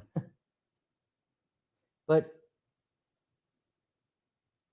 hold Oh, on. I mean, it's worth it. People will. It is definitely worth it. I just, I keep coming up on every page that has Caroline on it. And I just went to one with Joe, kissing them as little girls. It's too gross. It all is too gross. There it is. It's on page 626. 626. 626. Right. Caroline is in a bed sheet being hauled into an ambulance. And I think that I think we're frozen on the live stream. No. Are people saying we are? Because I think it's, hold on. No, I think we're working. There it is. So this is Caroline Biden getting hauled in to the ambulance. This is the president's niece. She was screaming at the NYPD cop saying, "You don't know who you're doing this to." And Caroline Biden is all over the Biden laptop. She found her resume on there. Again, she was like an art assistant and basically worked on Joey's campaign. She was the assistant to the deputy press secretary, Biden for president. She worked there for 4 months from August 2007 to January 2008. And it's hilarious. So Caroline Biden, of course, is the president's niece. Now we have the picture up looking good on there. Good. So this whole family, again, like I said, they don't have normal jobs. Everything is related. And again, they're not like the Trumps or any other family that produces a good or service. They're not hosting people in hotels. They don't have golf courses. It's just their connection to Joey. It's all consulting contracts. It's all ephemeral. And so Caroline is, again, the reason why we go into her, Chris, is she's a microcosm. This is the kind of people that this family creates. Okay. That's why we're bringing this up. If somebody is, coming into this talk and just joining, we almost got 2,500 people. That's good.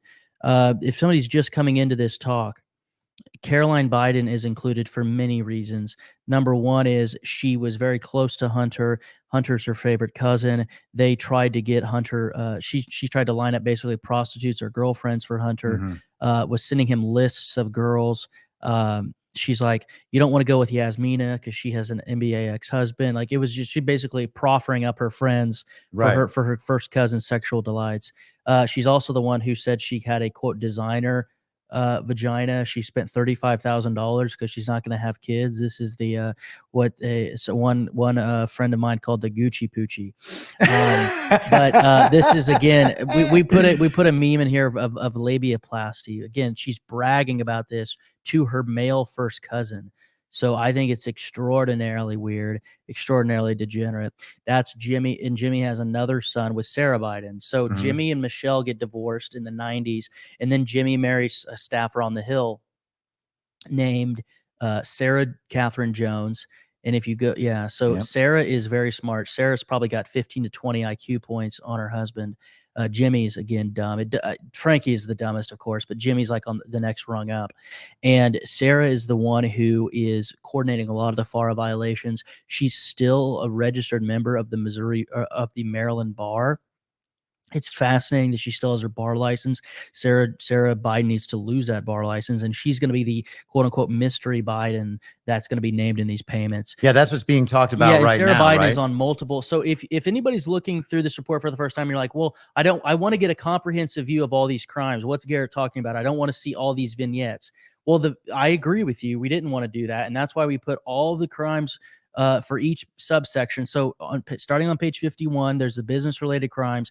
On page 52 and 53 are all of the crimes listed in the order in which they appear in our report. The when, where, who, and what. So Sarah Biden, for instance, for example, she's listed on a FARA violation that starts on September 11th, 2017. So the statute of limitations would hypothetically run out this fall on that. And another visa violation. So what this means is that Sarah, the president's sister-in-law, and Jimmy were advocating on behalf of foreign principals, and they were not declaring that representation and that advocacy to the Justice Department. So in America, you can represent foreigners in front of the U.S. government and be their lobbyist, right? But you have to declare that to the Justice Department, and on that form, you have to declare who the person is, when their relationship started, and how much money you're receiving for that representation. And again, this is what they got Paul Manafort for, hilariously, right? So Paul Manafort got put in the clink, and they had his mugshot up because he represented Ukrainian oligarchs, but Sarah and Jimmy Biden did the exact same thing.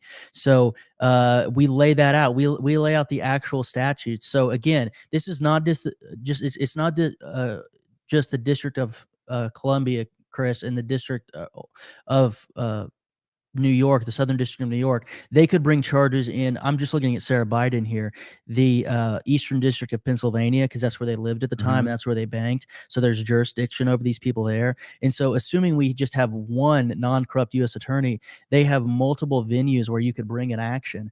The Central District of California, the Eastern District of Arkansas. That's why I mentioned the state AGs earlier, because if the feds don't bring any charges, the AGs of Arkansas and a couple of other states, Louisiana being the most prominent, could still bring actions against the Bidens, and that's the only hope of any level of justice occurring here. There's not going to be a complete justice, but there could be partial justice at the state level.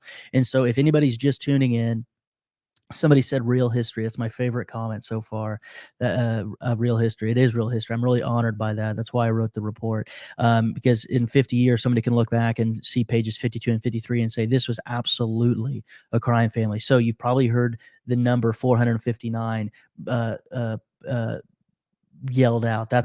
So how I found that, Chris, if you're wondering, is you look at page 52, and there's two other charts like this in the report. So the report's laid out: business-related crimes, sex-related crimes, drug-related crimes. And what you do is this: you count each and every time there is a violation. So the conspiracy statute, if anybody at home is watching, is 18 USC section 371. But then the next violation is a lobbying violation. So there's 3 different statutes violated in that. So the first 2, we have 4. You add all of those up together through the business-related crimes, sex-related crimes, and drug-related crimes, it's 459. And again, there's paper on all of these. I want Hunter to sue us because we can get into discovery and go through each and every one of these. I want a freaking jury to watch some of these solicitation videos and see that this is the smartest person the U.S. president knows. This is what we're taught. So he's stupid for doing it. This is going to sound hubristic, but it's really not meant to be, Chris. Is that he underestimated us and me for like a year. And he's kept underestimating me by trying to like scare me with these legal letters. He's going to get absolutely burned. So I hope this is just a giant bluff by him for his own sake. Because if he thinks that I wouldn't get into civil litigation, I will marshal whatever freaking resource I have to. And the trial, if it actually makes it to that, will be hilarious. It will be epic. Because again, the cause for a defamation suit, which he says I defamed him, is that what I'm saying is not true. Dude, we have email confirmation of your Venmo payments to the women 30 minutes after you ejaculated. Like, what more do you need, man? Like, I know that's that was R-rated, but I'm saying the level of granularity is unmatched. So if he really wants to dispute the fact that he was if Hunter Biden believes that he wasn't a foreign agent for Burisma, that defies all of our paper trail. Yeah, that all against. And what you're really saying is it defies his paper trail. Yeah, his own emails. I mean, it's his paper trail. Tom Fitton, God love him, the buff Tom Fitton that we see all over Twitter. He spends 50 grand in 7 months of litigation to get, 15 emails from an agency, and half of them are redacted. We have the firsthand material. We can read Hunter in his own voice. Imagine being exposed so bad that people have 10 years of your emails. It's really intimate. Like we don't have to go to secondhand sources. We don't have to wait for a FOIA officer at the State Department to determine whether or not something should be redacted. We have the email traffic right there. So this Hunter has no idea what he's doing if he's literally threatening civil litigation against us, because it's not this is the only thing that allows us to fight on their terms. They create the terms typically because we typically don't have a freaking laptop belonging to the president's son. So we're left to fight things on FOIA requests and leaks. It's like it's totally different ballgame here. Going back to what you said about, let's go through the different countries. Before we take a little break, though, I want to mention Devon Archer. You know all about Devon Archer, but Devon Archer was what Hunter called his best friend in business. Devon Archer was convicted by a jury of his peers in the Southern District of New York. He scammed an Indian tribe, the Oglala Sioux, who live in the poorest zip code in the United States. Not kidding. The Oglala Sioux of the Pine Ridge Reservation in South Dakota. He scammed them for $60 million. He was a part of a junk bond scheme whereby they kept the proceeds of the bond. They were supposed to be invested in an annuity to pay for the interest and principal of the bond. But all that went up in flames because Jason Galanis, Bevan Cooney, who we talked about before we started, and Devon Archer and others, Michelle Morton, Gary Hurst, John Galanis, they stole the proceeds, and Devon Archer got sentenced to a year and a day in prison, much less than Bevan Cooney. And Devon Archer still talks to the Biden family, and Devon Archer still owns 10% through his wife illegally. He's hiding that from the court, by the way. Devon Archer is illegally hiding his assets from a U.S. district court because there's a restitution order over his head for $43 million, and he still owns 10% of BHR with Hunter Biden. So he's still in the family's pocket. Totally. Because I had heard rumors maybe almost a year ago now that he was considering flipping. And it turns out that recently we've heard that Eric Schwerin has, right? Is Eric Schwerin? Eric Schwerin is going to set for a deposition with the committee. I don't see any. With the committee. Do you know about is he involved? Is he going to testify for Weiss or anything, or be deposed for Weiss? We don't know that. Okay. What I can promise you is that we have seen no evidence, and we have a way to monitor them. We have seen no evidence that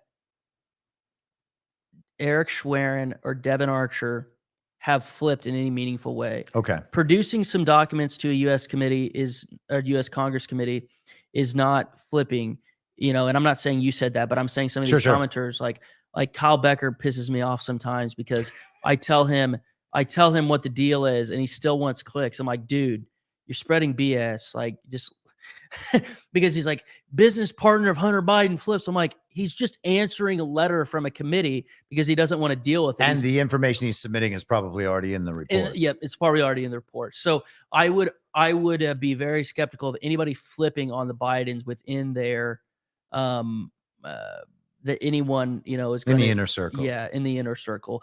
But Hunter had a falling out with Eric Schwerin in 2019, but Eric is still a die-in-the-wool Democrat. So I don't think he has any motivation to do something that really damages Joe. Because remember, Eric shared bank accounts with Joey. So Eric wouldn't just be flipping on Hunter. Eric would be flipping on Joe Biden. And I don't think Eric wants to go against the current president of the United States. I don't think he has the character to do the right thing in the face of great risk. And I don't think he wants the president of the United States up against him, but he should. So do you think that, and this is just a matter of opinion, obviously, and speculation, but do you think that there is any sense that these people feel in any way threatened about being prosecuted in the future if things don't politically go their way? I mean, the point that Joe Biden's reaching right now in terms of, his political standing with the people of this nation, you can look at approval ratings and whatever, that's fine. It is what it is. But, we have polling that also shows that over half the country now thinks that Republicans coordinated with the Democrats to sabotage Trump's run in 2020. You know, we know that people are waking up to the idea that our elections are not the most safe and secure elections of all time, and that you can't just go from 131 million vote turnout in 2016 to 158 or 159 million in 2020 when one of the candidates campaigns from his basement and his public events feature 20 people in little chalk circles. You know, the idea that the electorate increased by 20% is one of the most preposterously stupid things that I think anybody could ever imagine. Yeah, why Obama is able to go out in public when, according to their own fraudulent statistics, Joey B got like 10 more million votes than Obama is just insane. Oh, it's unbelievable. And beat Obama in with black voters in 4 cities that swung the entire election.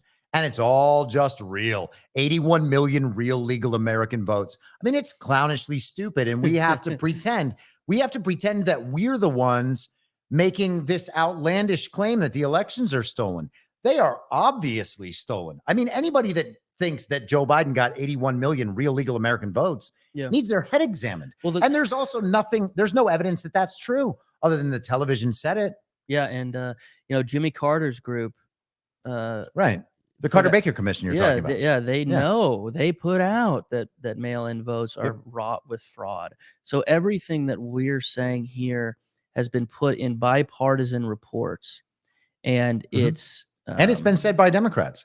I mean, people forget that HBO did a documentary called Kill Chain that featured people like Amy Klobuchar and Kamala Harris and Hillary Clinton making the exact same claims about the machines that Mike Lindell is making. And we're the crazy ones. Like, if you spend any time with the analysis, you can find out that these things are true. That's a good point. At the very, very, very least, the fact that over half of the country believes there's something wrong with our elections means that it is every politician's duty to address those claims until they are cleared up. And instead, we're told that we're telling the big lie and we're domestic terrorists for asking, and they can't show us proof because that's just going to make our claims more dangerous. The entire thing's preposterous. Thank you for bringing up Kill Chain, though. That's a good point. And anybody who hasn't heard of that, there might still be people that haven't heard of it, and I urge them to watch it. Not that everything is true, but that the general tenor of it is that these things are a joke. The IT is that of like 2005, like Windows 2005. It's such a. In fact, while we take a break in a minute, I'm going to put up Kanakoa's compilation of Democrats talking about how the elections are stolen. But let's power through the rest of the family thing here, right? So we're through the last one is Joe's branch. Do you want to maybe work back from the kids? Because I would like to clear up the pedo Peter thing for everybody, because that thing, you know, we spent a couple days on that last summer, like trying to clear that story out, because pedo Peter is not Joe Biden. Yeah, it was a not that Joe Biden is not not that Joe Biden is deserving of that name. It's just, it doesn't happen to refer to him. Yeah, it was just let's put it this way. It was a very believable claim, right? But what happened was, for some reason, the iPad. So there was actually 2 backups on the device on Hunter Biden's laptop. There was the backup of his iPhone, but there was also a backup of little Hunter Biden's iPad. So Hallie Biden's son is named after her once lover, Hunter. It's an insane. It's insane that Hunter Biden has somebody named after him, but he does. It's his nephew, and that was the name that Hunter Biden had for his sister Natalie in the iPad, was Pedo Peter. Now, why did he have that name for his sister? We don't know. They're like 12-year-old kids. They're goofy. They're 12-year-old kids, right? They deserve a childhood where they're free to be goofy and stupid. That's what all kids are. Yeah, of course. So we're not saying anything about what 10-year-old kids have as names in their iPad. We're just saying that the way we confirm that, by the way, is that we looked at the numbers attached to the contacts on both Hunter's laptop and that iPad, and it's Natalie Biden's number. So it's not that important, other than Kyle Becker and other folks who I think do mostly good work. They just repeat stories without And by the way, I got to hand Breitbart credit on this one because they did issue correction, which whenever you see stories out there, you know this, but some of the people on the right don't demand to see the source documents. Right. I'm obsessed with that. So if you just see a story that said, hey, he named him Pedo Peter in his phone, his grandpa, who's the sitting resident, you should demand a more thorough analysis. And once Breitbart was alerted to that, I can't take credit for that. Or I might be able to. Once Breitbart was alerted, they did issue a correction which said that it was Natalie Biden. But again, the main story is that Natalie Biden herself, according to her own mother, accused Hunter of being sexually inappropriate with her. So we have a now 18-year-old, and Hunter Joe did this creepy video with Natalie about her first time voting. Do you remember watching this? Natalie last fall was like going to the polls. She turned 18 on August. Wasn't there something with all the daughters? Is this the same thing? No, that was during the campaign at the convention. Okay. But Natalie turned 18 on August 4th of 2022. And in November, Joey B did this like creepy video of going to vote with Natalie. He's like, it's her first vote, baby. God love her. It was just very, and there was a closed caption of the video, and it's like, hi, I'm Natalie Biden, I just turned 18, and somebody froze it on that screenshot. It's like, poor girl, because we always think that Hunter is is an obvious pervert. So the fact that there was like somebody, by the way, the White House officially tweeted that video of the president with his granddaughter. So on the White House Twitter feed, there was a screenshot from a video of Natalie Biden saying, hey, I'm Natalie Biden, I've just turned 18. It looked like an OnlyFans video, but at the start of one. So Joe, of course, has 4 children, one of which is already deceased. So it starts with Bo, and then Hunter, and then their baby girl, Amy, who they call her Amy. She died at 2, along with their mother, Nelia, in a car accident. And then Ashley is the only child of Jill. Now, just wanted to mention, shout out to Marco Polo, specifically Eli on our team. He transcribed the Ashley Biden diary, all 112 pages. And the word diary is a little bit misleading because she was 38 when she wrote this. It's really a journal. It's a rehab journal. It's part of her therapy. This is part like of a therapy session. Kind of a homework assignment for therapy. Yep, it's exactly right. Couldn't said it better. And so she has the penmanship of a doctor who she's married to, Howard Krein. So I couldn't read the dang thing. It was like chicken scratches. And so I asked Eli to transcribe it, and we put it on our website. You can go look it up, marcopolousa.org, Ashley Biden Diary. And they actually included that in one of the cease and desist letters. So they confirmed the authenticity of their sister's diary in one of the cease and desist letters to us. So, and again, the exact quote that's gotten a lot of attention. And Tucker's been good on this issue, I will admit, about the Ashley Biden diary, which is the exact quote is, showers with my dad, in parentheses, probably not appropriate. So you have a U.S. president. There are a bunch of really like, girl's a total mess, totally broken human being. Listening, beating her vagina because she was so that she could drown out the sound of her parents having sex. Yep, that is in her own words. And Project Veritas operatives got illegally targeted for this. There was assistant U.S. attorney named Mitzi Steiner. She is a Bolshevik, a literal Bolshevik. She asked the magistrate judge to raid James O'Keefe, Spencer Meads, and Eric Cochran about this because they purchased the diary. Again, all Marco Polo did was found the diary online and transcribed it, which again was a righteous effort, but nevertheless, we had no involvement in its acquisition. But they're trying to get Project Veritas people arrested, and it's a very novel case. They're arresting. They got 2 plea deals out of Amy Harris and Rob Kurlander for quote unquote transporting stolen materials across state lines. So a statute that is hardly ever used. If it is used for anything, it's based on like antiquities and like art, not Hunter's art, like real valuable art, like a Degas or something. So it's a ridiculous thing that they went after these folks for them. And she left it at a home that she was no longer living in, and whatever the conversation occurred between her and her former roommate is between them. All I know is that it's verified. It was written by a 38-year-old, and it was written by the president's daughter, who said that she took not appropriate showers with her father.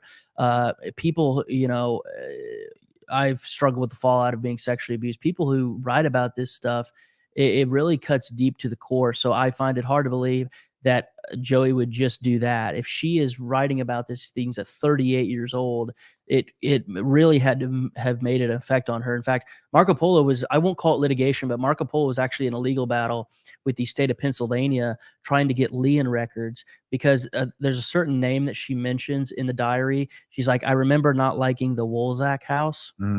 So the Wolzaks, it's a very interesting spelling of the surname. We couldn't find that name in the Biden laptop, so we started searching for anybody with that name in the Biden orbit around there, like around Wilmington, Delaware, et cetera. We found a lien for a Wolzak Investment Corp issued by a county in Pennsylvania. I think it was Allegheny County, and they wouldn't give us the lien records. We didn't sue them, but we basically filed an appeal based on the Right to Know Act. And they won't give us the lien record. So what did we want? We wanted the names of the beneficial owners behind this company that received a lien in Pennsylvania, because then we could look up the name of the guy and see if he had any connection to Joey. And the reason why this is relevant is because Ashley Biden implies that she was molested at this house. So this is a story. In any other administration, a story there would be a lot of interest in a story of somebody who raped the president's daughter.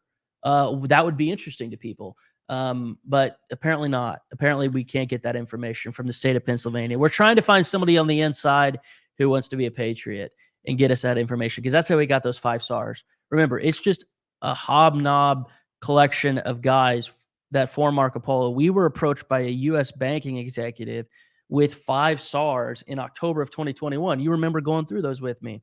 We watermarked them and everything. Our little research group, they didn't go to Judicial Watch or anybody else. They went to us and we put those in our report. They show money laundering, sex trafficking, hunters wire transfer payments to hookers. It's insanity. And these were submitted by JP Morgan Chase. So again, this isn't me writing. This is JP Morgan Chase submitting these documents to the Treasury Department. And there's really just, and they can go online and read it. The unredacted suspicious activity reports can be found at marcopolusa.org. It's somebody said not stolen, abandoned. Yes, that's in our report. Ashley Biden's diary, according to the Southern District of New York, was stolen, but to me it was abandoned, and it was a roommate dispute. And Mitzi Steiner, because she's a Bolshevik, intruded in a roommate dispute and is now getting plea deals from people involving a journal. But because that person is protected, i.e. Ashley Biden, people are going to prison for it. It really is incredible. We're talking about the Bidens as this family of political access and favor trading, a veritable political crime family. And they're not the only one. And that's one of the things you realize, one of the things that makes it so difficult to actually prosecute this and hold anybody accountable, is that this sort of favor trading and political corruption has gone on for so long that they have so many parts of government infiltrated in the exact same way. And maybe the politicians don't kind of rise as high as the Bidens have in terms of their success in the political sphere. But when they want to call on judges, they can call on judges. When they want to call on law firms, they call on law firms. When they need law enforcement agencies or the Secret Service, there is always someone to call on who is going to do the favor so that Joe Biden will owe them. And so when they need something from the corrupt and criminal public sector that we have now, it's available to them. They can always get out of everything because they have people. I remember in LA, I used to have like my car guy and my sneaker guy and like my leather jacket guy, right? Like I have a store. I know that I can get jackets there or get 50% off there. Like I need a new leather jacket. I hit my friend up. He's like, yeah, go talk to Sammy and you're done. Right? They have this with political crime. Yeah, much more important, right? Much more detrimental to the regime than Chris getting 50% off his leather jacket. No, but I get what you're saying. You have a network of people that you can always go to. There's a positive and negative scenario. You always want support systems. Every human needs a support system. Obviously, I wouldn't be here without my parents. God love them, right? Nobody's an island into them, under themselves. That's why like John Stuart Mill and all of the libertarian philosophers are so dead wrong on so much, because we were named. We didn't choose our own name. We didn't choose which family we were born into. There's other people everybody needs support, but that support system can, like you said, morph into literal crime networks. And the reason why people at first blush don't like me calling the Bidens a crime family is because they associate criminality with violence per se. Mm. But like you said, beyond the Chappaquiddick event, this is really a non-violent crime family. And because we don't treat white collar criminals like we should. White collar criminals are just as bad. Mm-hmm. And they again, look at the financial crisis, look at everything else. At this point, I'm almost to the point where I'm like, this is actually so much worse, because these sorts of crimes are the ones that make it impossible for any normal person to actually get justice when it comes to even things like rape and murder. You know, I mean, the girls in the Larry Ray case were exploited. Maybe they were fine with that lifestyle. Maybe they gave their consent. I mean, we could have an hour-long conversation about the problems of the culture of consent, you know, for real. I mean, we've gotten to a point where all that matters in terms of questions of morality is whether or not there is mutual consent. You know, if both sides agree that the thing is okay, then you just are allowed to do the thing, right? It takes out any sort of objective morality at all. It's just, have we made this deal? And once we have, and a lot of people think on these lines and will argue philosophically on these lines. And this is why they don't care about this, the sex trafficking and the other stuff, right? Because that is just two consenting parties doing something that both of them wanted to do, right? They don't, for everything else is a relationship of power except for this, right? And everything else is pro women except for this, because there's consent. And that's the culture of consent is a problem in general. Yeah. But it really does make it hard for normal people to see justice. We're talking about some of the most basic fundamental rights that we have as American citizens. The right to one person, one vote. The right to free speech. That's been just trampled on. They're trying to get rid of the Second Amendment. The right to privacy is gone. You know, they are stripping away rights systematically in this regime. And it is the white collar crime that produces that and allows it to persist. The lawyer cartel. I know our mutual friend Jen Holiday talks about this. The lawyer cartel is so bad, and what it takes to expose a dirty lawyer is a lot. You have to, especially if they're friendly with the state bar regime. I mean, it's you can have. Well, in Jennifer Holiday's case, they got a judge to recuse himself because he was financially tied, right, to Vanguard, which owned Twitter. So the whole in the civil case involving JP McIsaac and Hunter, that judge, although she's Trump appointed, was being considered by Joe for a federal circuit spot. So she should recuse herself. Yeah. The number of judges who should recuse from nearly every case on the grounds that that judge recused himself on, you know, the reason for the recusal was that he had investment funds that were associated and tied up in BlackRock and Vanguard. Those companies have at least partial ownership in countless companies, right? And so I think attorneys who are actually trying to fight the good fight should know that and should go after that, because these judges, that judge had like $600,000 of investments with these organizations. That is an insane amount of money for a judge to have in investment accounts. I mean, congratulations on your financial success. Of course, not suggesting any impropriety at all, but good Lord, man, how'd you get that?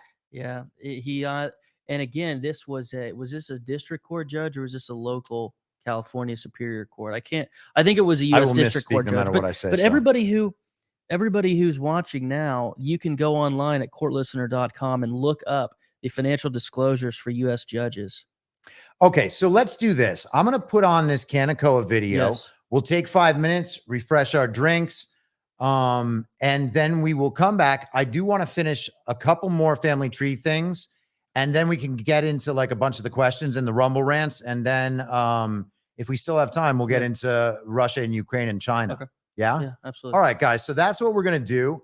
I am going to share this screen. This is the great, well, I mean, the great's in his name. So I was going to say the great Kaneko the Great. Yeah. It's kind of redundant. So this is Kaneko the Great's video, and we are going to see you guys in about 5 minutes or so.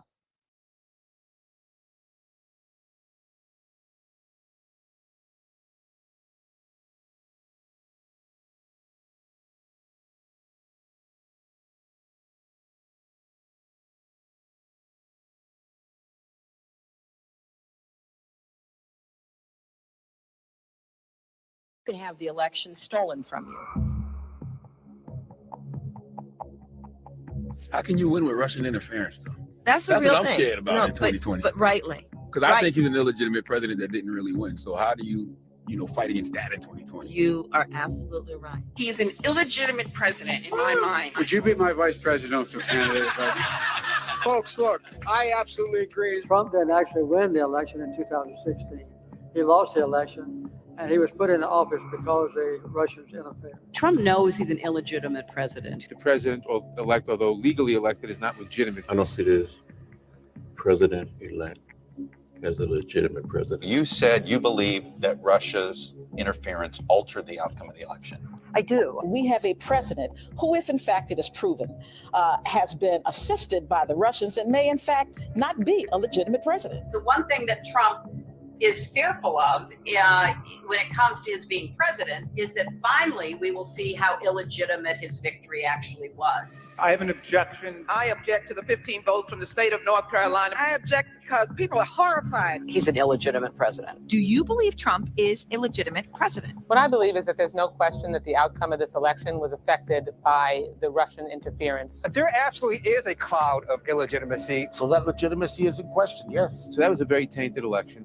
And in that sense, it's illegitimate. Why do you think the president is going to such great lengths to essentially prove that he beat you? Because he knows he didn't. He knows he's an illegitimate president. Stolen emails, stolen drone, stolen election. Welcome to the world of unprecedented Trump. So do you believe President Trump is an illegitimate president? Based on what I just said, which I can't retract. The Russian attempt to have the election, and frankly, the FBI is weighing in on the election, I think makes his election illegitimate. There was a widespread understanding that this election was not on the level.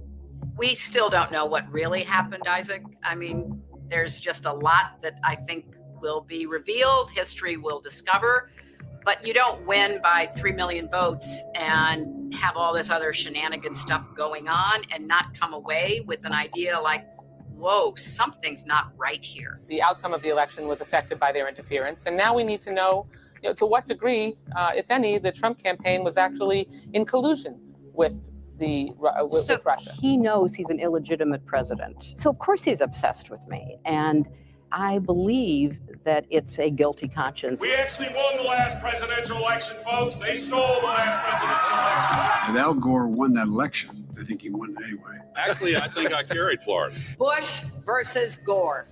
A court took away a presidency. If all the votes were counted in Florida, that Al Gore would be president today and George Bush would be back in office. I come from Florida, where you and others participated in what I call the United States coup d'etat. There's no doubt in my mind that Al Gore was elected president. I rise to object to the fraudulent 25 Florida electoral votes. I must object because of the overwhelming evidence of official misconduct, deliberate fraud, and an attempt to chair must remind. It is signed by myself on behalf of my diverse constituents and the millions of Americans who have been disenfranchised by Florida's inaccurate vote count. The Supreme Court, not the people of the United States, decided this election. Speaking to a Democratic group in Chicago Tuesday, he made it clear he thinks Al Gore was the winner. By the time it was over, our candidate had won the popular vote, and the only way they could win the election was to stop the voting in Florida. Catherine Harris, Jeb Bush, Jim Baker, and the Supreme Court hadn't tampered with the results, Al Gore would be president. The Supreme Court elected the president. 2004, yes. Al Gore won the state of Florida in 2000, although not the presidency. But the Supreme Court tampered? That's a large charge. The Supreme Court stopped the counting of the votes, and if they'd let the count go on, Al Gore would have got the necessary votes. The Supreme Court selected George W. Bush as the president. He was not elected. There is overwhelming evidence that George W. Bush did not win this election. What I observed as a voter, as a citizen of Illinois 4 years ago, were troubling evidence of the fact that not every vote was being counted. I don't think that George W. Bush won the election in 2000 against Al Gore, because I think he probably lost Florida and also that nationwide. If you invite me back on this show in about 8 weeks, I think you're going to learn that Al Gore actually did get all the votes there. The court has been thwarting formation of the popular will, the most spectacular example being Bush versus Gore, where the majority, by a 5-4 vote, enjoined the counting of more than 100,000 ballots in Florida and essentially gave America its first court-appointed president. I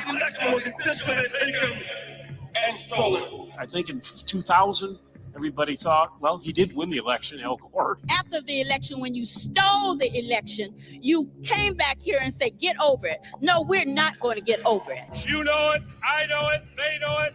We won that election. Constantly shifting vote tallies in Ohio and malfunctioning electronic machines, which may not have paper receipts, have led to additional loss of confidence by the public. The right to vote has been stolen from qualified voters. In 2004, the democratic process was thwarted. The 2004 presidential election in Ohio was riddled with unnecessary problems. Some machines malfunctioned, causing votes to be counted more than once, or not at all. Based upon an inordinate number of allegations suggesting gross voting rights violations and misconduct, I join with my colleagues in objecting to counting the state of Ohio's electoral votes. As in 2000, the votes of many who wanted to vote were not, in fact, counted. This last Friday night, I arranged to meet Senator Kerry at a fundraiser to give him a copy of my book. He told me he now thinks the election was stolen. The wife of John Kerry said she has lingering doubts about the legitimacy of the election. Her theory goes like this.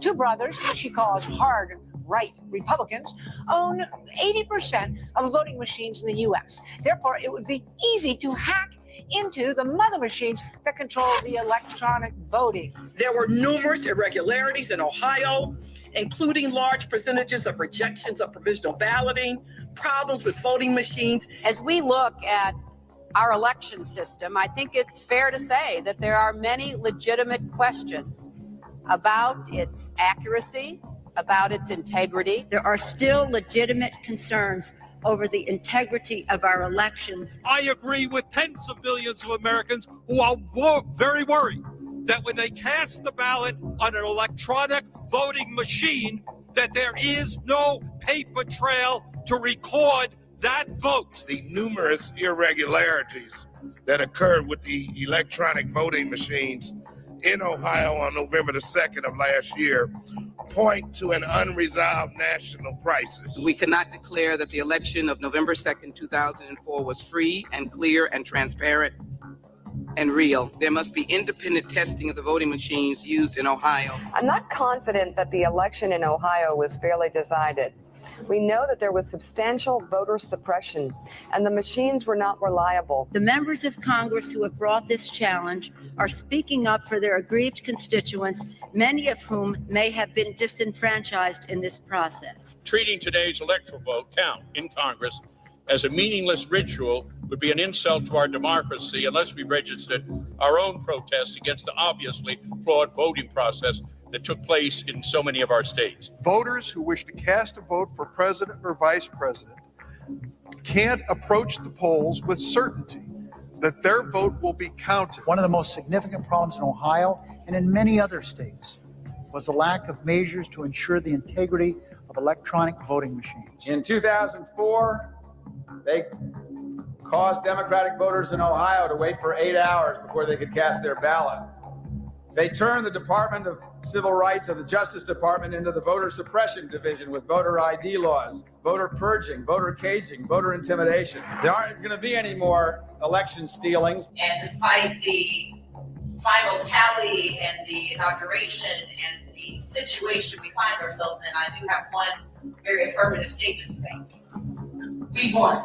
Without voter suppression, Stacey Abrams would be the All right, governor so of we Georgia. are Andrew back, Gillum is the and governor of I just want to Florida. read a couple of these Rumble rants. Thank you guys so much for participating in the chat, for dropping the Rumble rants.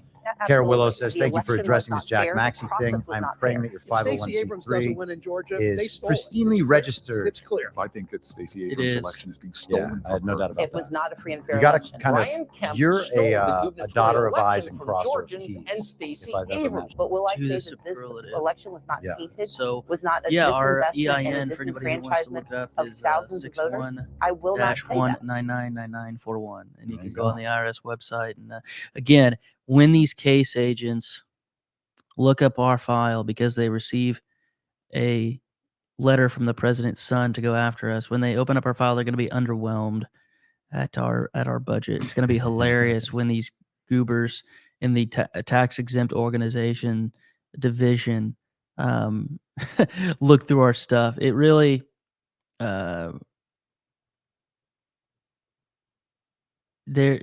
hold on, somebody's saying audio is still playing, Chris. Off now. Audio's still playing. No, it's delayed. Sorry, the video is delayed, so I'm probably. Okay. Well, if it was, I think we've gotten it out I of have there the report now. up now, so I can keyword search better. Apologies if that audio is still going, guys. I tell you so many times I'm bad at this. T-Bone 851, $17. Excellent, great information. Thank you very much. Scrolling. Talks with her eyes, $20. Thank you both. Both of you are incredibly important. You speak for some of us just too damn shy. Much love, many prayers. Thank you very, very much for that. What else do we have here? Such a lively chat today. I love it. There we go. Clara Cat 367, $22. Thank you, Chris and Garrett. This has been a fantastic interview. Thank you. Much gratitude for all you both do. We appreciate you for paying attention and taking this information out into the world where it can have its intended effect, because, you know, again, the accountability, we can't expect it from the people who are supposed to hold criminals not the accountable. feds at all. So what we need is citizens knowing what all this is so that they can at least make informed choices and try to get involved locally, fix the problems locally, you know, from the bottom up. Maybe we can find accountability that way. CanCon says Trump won, Garrett is a beast. Yes, that is true. That is absolutely true on both counts. Dirk McGurkin says white collar criminals probably kill more people in the end. May well be true. I mean, a whole lot of people in Ukraine are dying right now to protect white collar criminals. Zelensky's some an of them, actor. that he is I refer to him as the comedic actor in Ukraine. That skit he did in the tight pants, leather pants with the heels on, is just out of this world. He in the Indian world, they have a thing called a Heyoka. It's basically the member of the tribe that does everything opposite. He's like a transgender Indian that rides the horse backwards. You can look it up, Heyoka, Heyoka. And that's what we have ruling Ukraine right now. We have a Heyoka president. H2O Maven says, Yeah. can you drop the Kanakoa link? I just dropped it in the chat right now, so you should be able to find that. And that gets us through those. You know what? So we have about an hour left, guys. Let's get into some of the comments from the Substack, Garrett. Of course. Ask him what specific content that he cataloged was the most damning evidence of Joe Biden's collusion with and sellout to the CCP or Ukraine that proves treason. Do you have a piece of... We don't cite the statute for treason for a very specific reason. There's nothing that goes into a quid pro quo that would rise to the level of treason per the U.S. statute. What we have is this. We have multiple FARA violations, and because they're FARA violations, we have money laundering violations. But remember, I don't have the power of subpoenas. I'm going off just the laptop data, the things that Tony Bobulinski has released, and other whistleblower documents. And so what I would say is the most damning, to answer that question, is Xi Jinping himself was involved in approving meetings, prospective meetings between Joe Biden and Ye Jianming. This week, 5 years ago, Ye Jianming disappeared. He's the founder of CEFC. He might be swimming with the fishes, as they say, or just in a posh prison over there. But he was a billionaire, and he was detained at the personal order of Xi Jinping. And what we have here in WhatsApp messages between James Gillier and Tony Bobolinsky is basically the exact quote is, they'll meet if Ye gets approval from number one. And number one, and this was confirmed to me by Tony Bobolinsky himself, to me personally, that the number one is Xi Jinping. So what you have here is the general secretary of the Chinese Communist Party has to approve meetings between the CEO of a oil conglomerate, namely Ye Jingming, and Joey B, who just left the vice presidency at the time. That is not even secondhand. We have that directly from the conversation participant, namely Tony Bobolinsky, and no reporter who is in the White House press pool is courageous or sharp enough to ask these pointed questions.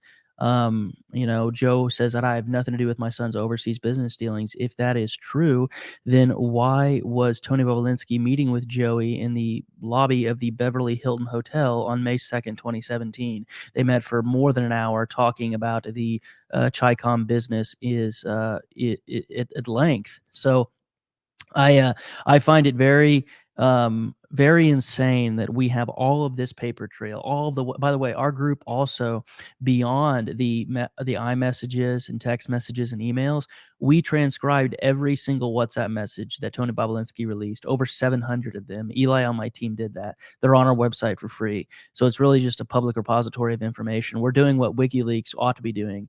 They sort of lost their founder through corrupt means. I'm very sad about that. I'm very sad that Assange got pinched like that, but what can you expect from Mike Pompeo and other neocons? But regardless, that interaction itself, the fact that Xi Jinping was involved in these ventures, is truly insane. It is insane. Insane. This wasn't just Hunter making a buck by working for a Chi-Com. This was a front company that, by the way, went belly up.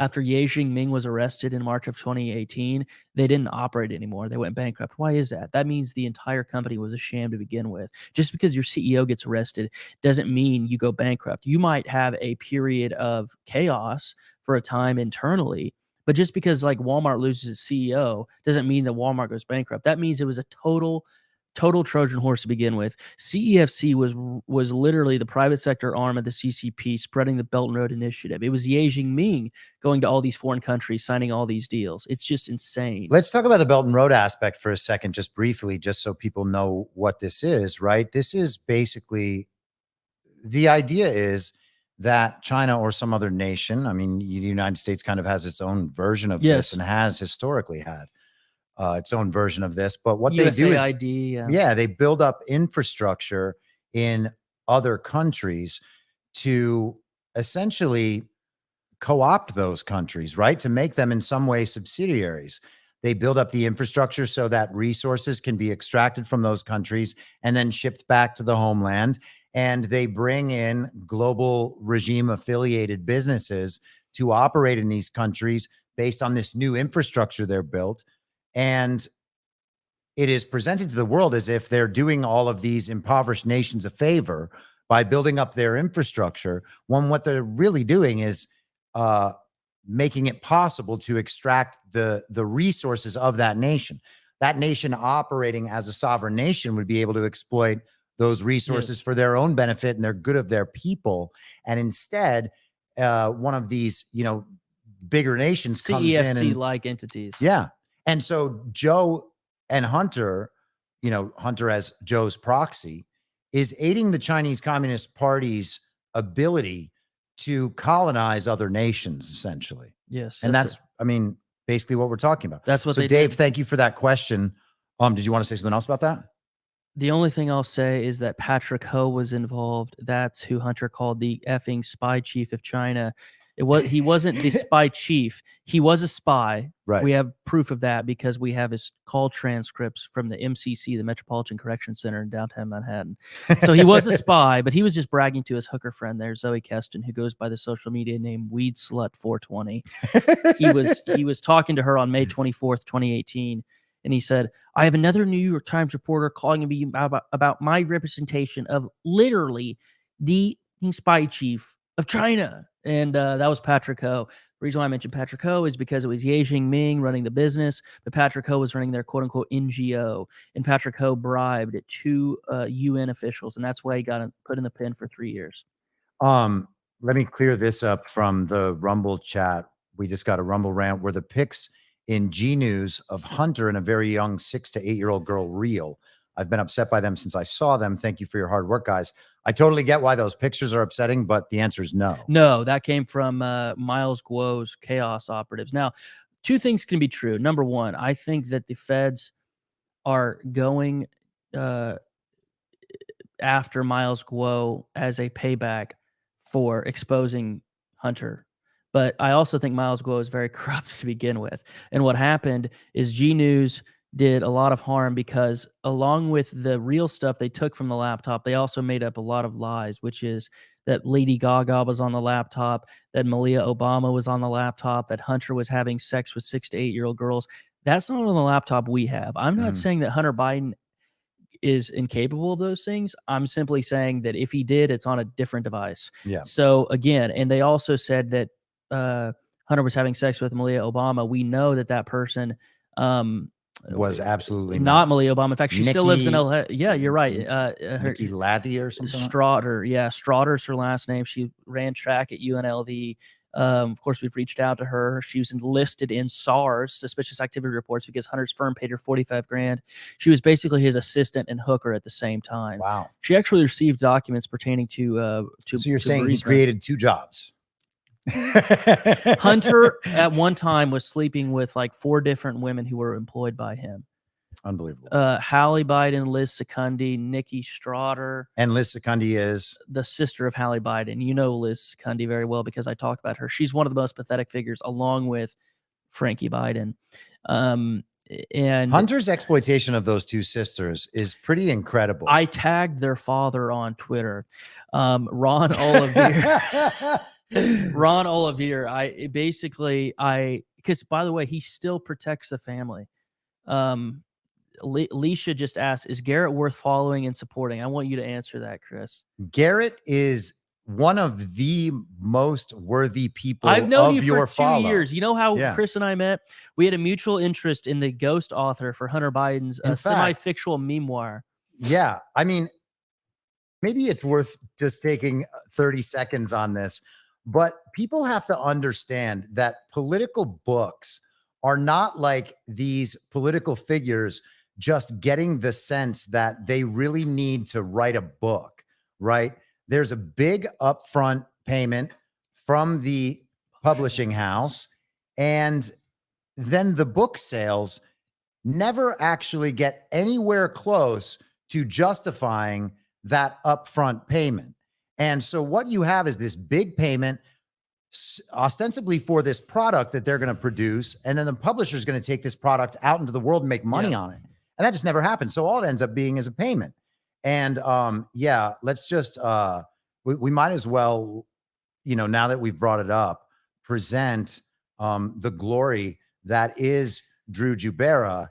And this is how Garrett and I began chatting, because in life you meet people. I'm a fantastic graphic designer, and so I made graphics like the one before you guys. That's so tongue in cheek. Well, in life you meet some people through and that's your Drew Jubera back there. Through your mutual loves, but at other times in life you meet people through mutual loathing. And I think we both loathe the Bidens and Drew Jubera. Drew Jubera lives in Georgia, Atlanta. He's a bootlicker, man. He has no clue the person that Hunter is. That's so funny. Drew Jubera. Yeah. So Drew Jubera is there writing his book about Hunter Biden getting a foot job while smoking crack. That is a hilarious meme. It just came up. There's like a delay on the on the Rumble stream, but I think that going back to the family tree, Naomi Biden, who's the daughter of Hunter, so the president's daughter or granddaughter, and her fiance at the time were living at the White House. So there is it's a family affair. The White House is being overrun by Bidens. There's like 7 people that live there. And Naomi, and it's not Joe. Naomi got into Penn in Columbia because of Joe. We have proof that Maisie got into Penn because of Joe. We have text messages saying, "Hey, I'm going to call the dean. She needs to go to tutorings because we can't make it that, that blatant. So if Maisie gets her grades up just a little bit, I can grease the skids." Peter Neal, who just got married at the White House to Naomi in November, he interned at the DOJ in the summer of 2021, and guess which division he interned in? The Foreign Agent Registration Act division. So Hunter's future son-in-law worked in the very division at the DOJ that would be in a fair country investigating the president's son for FARA violations.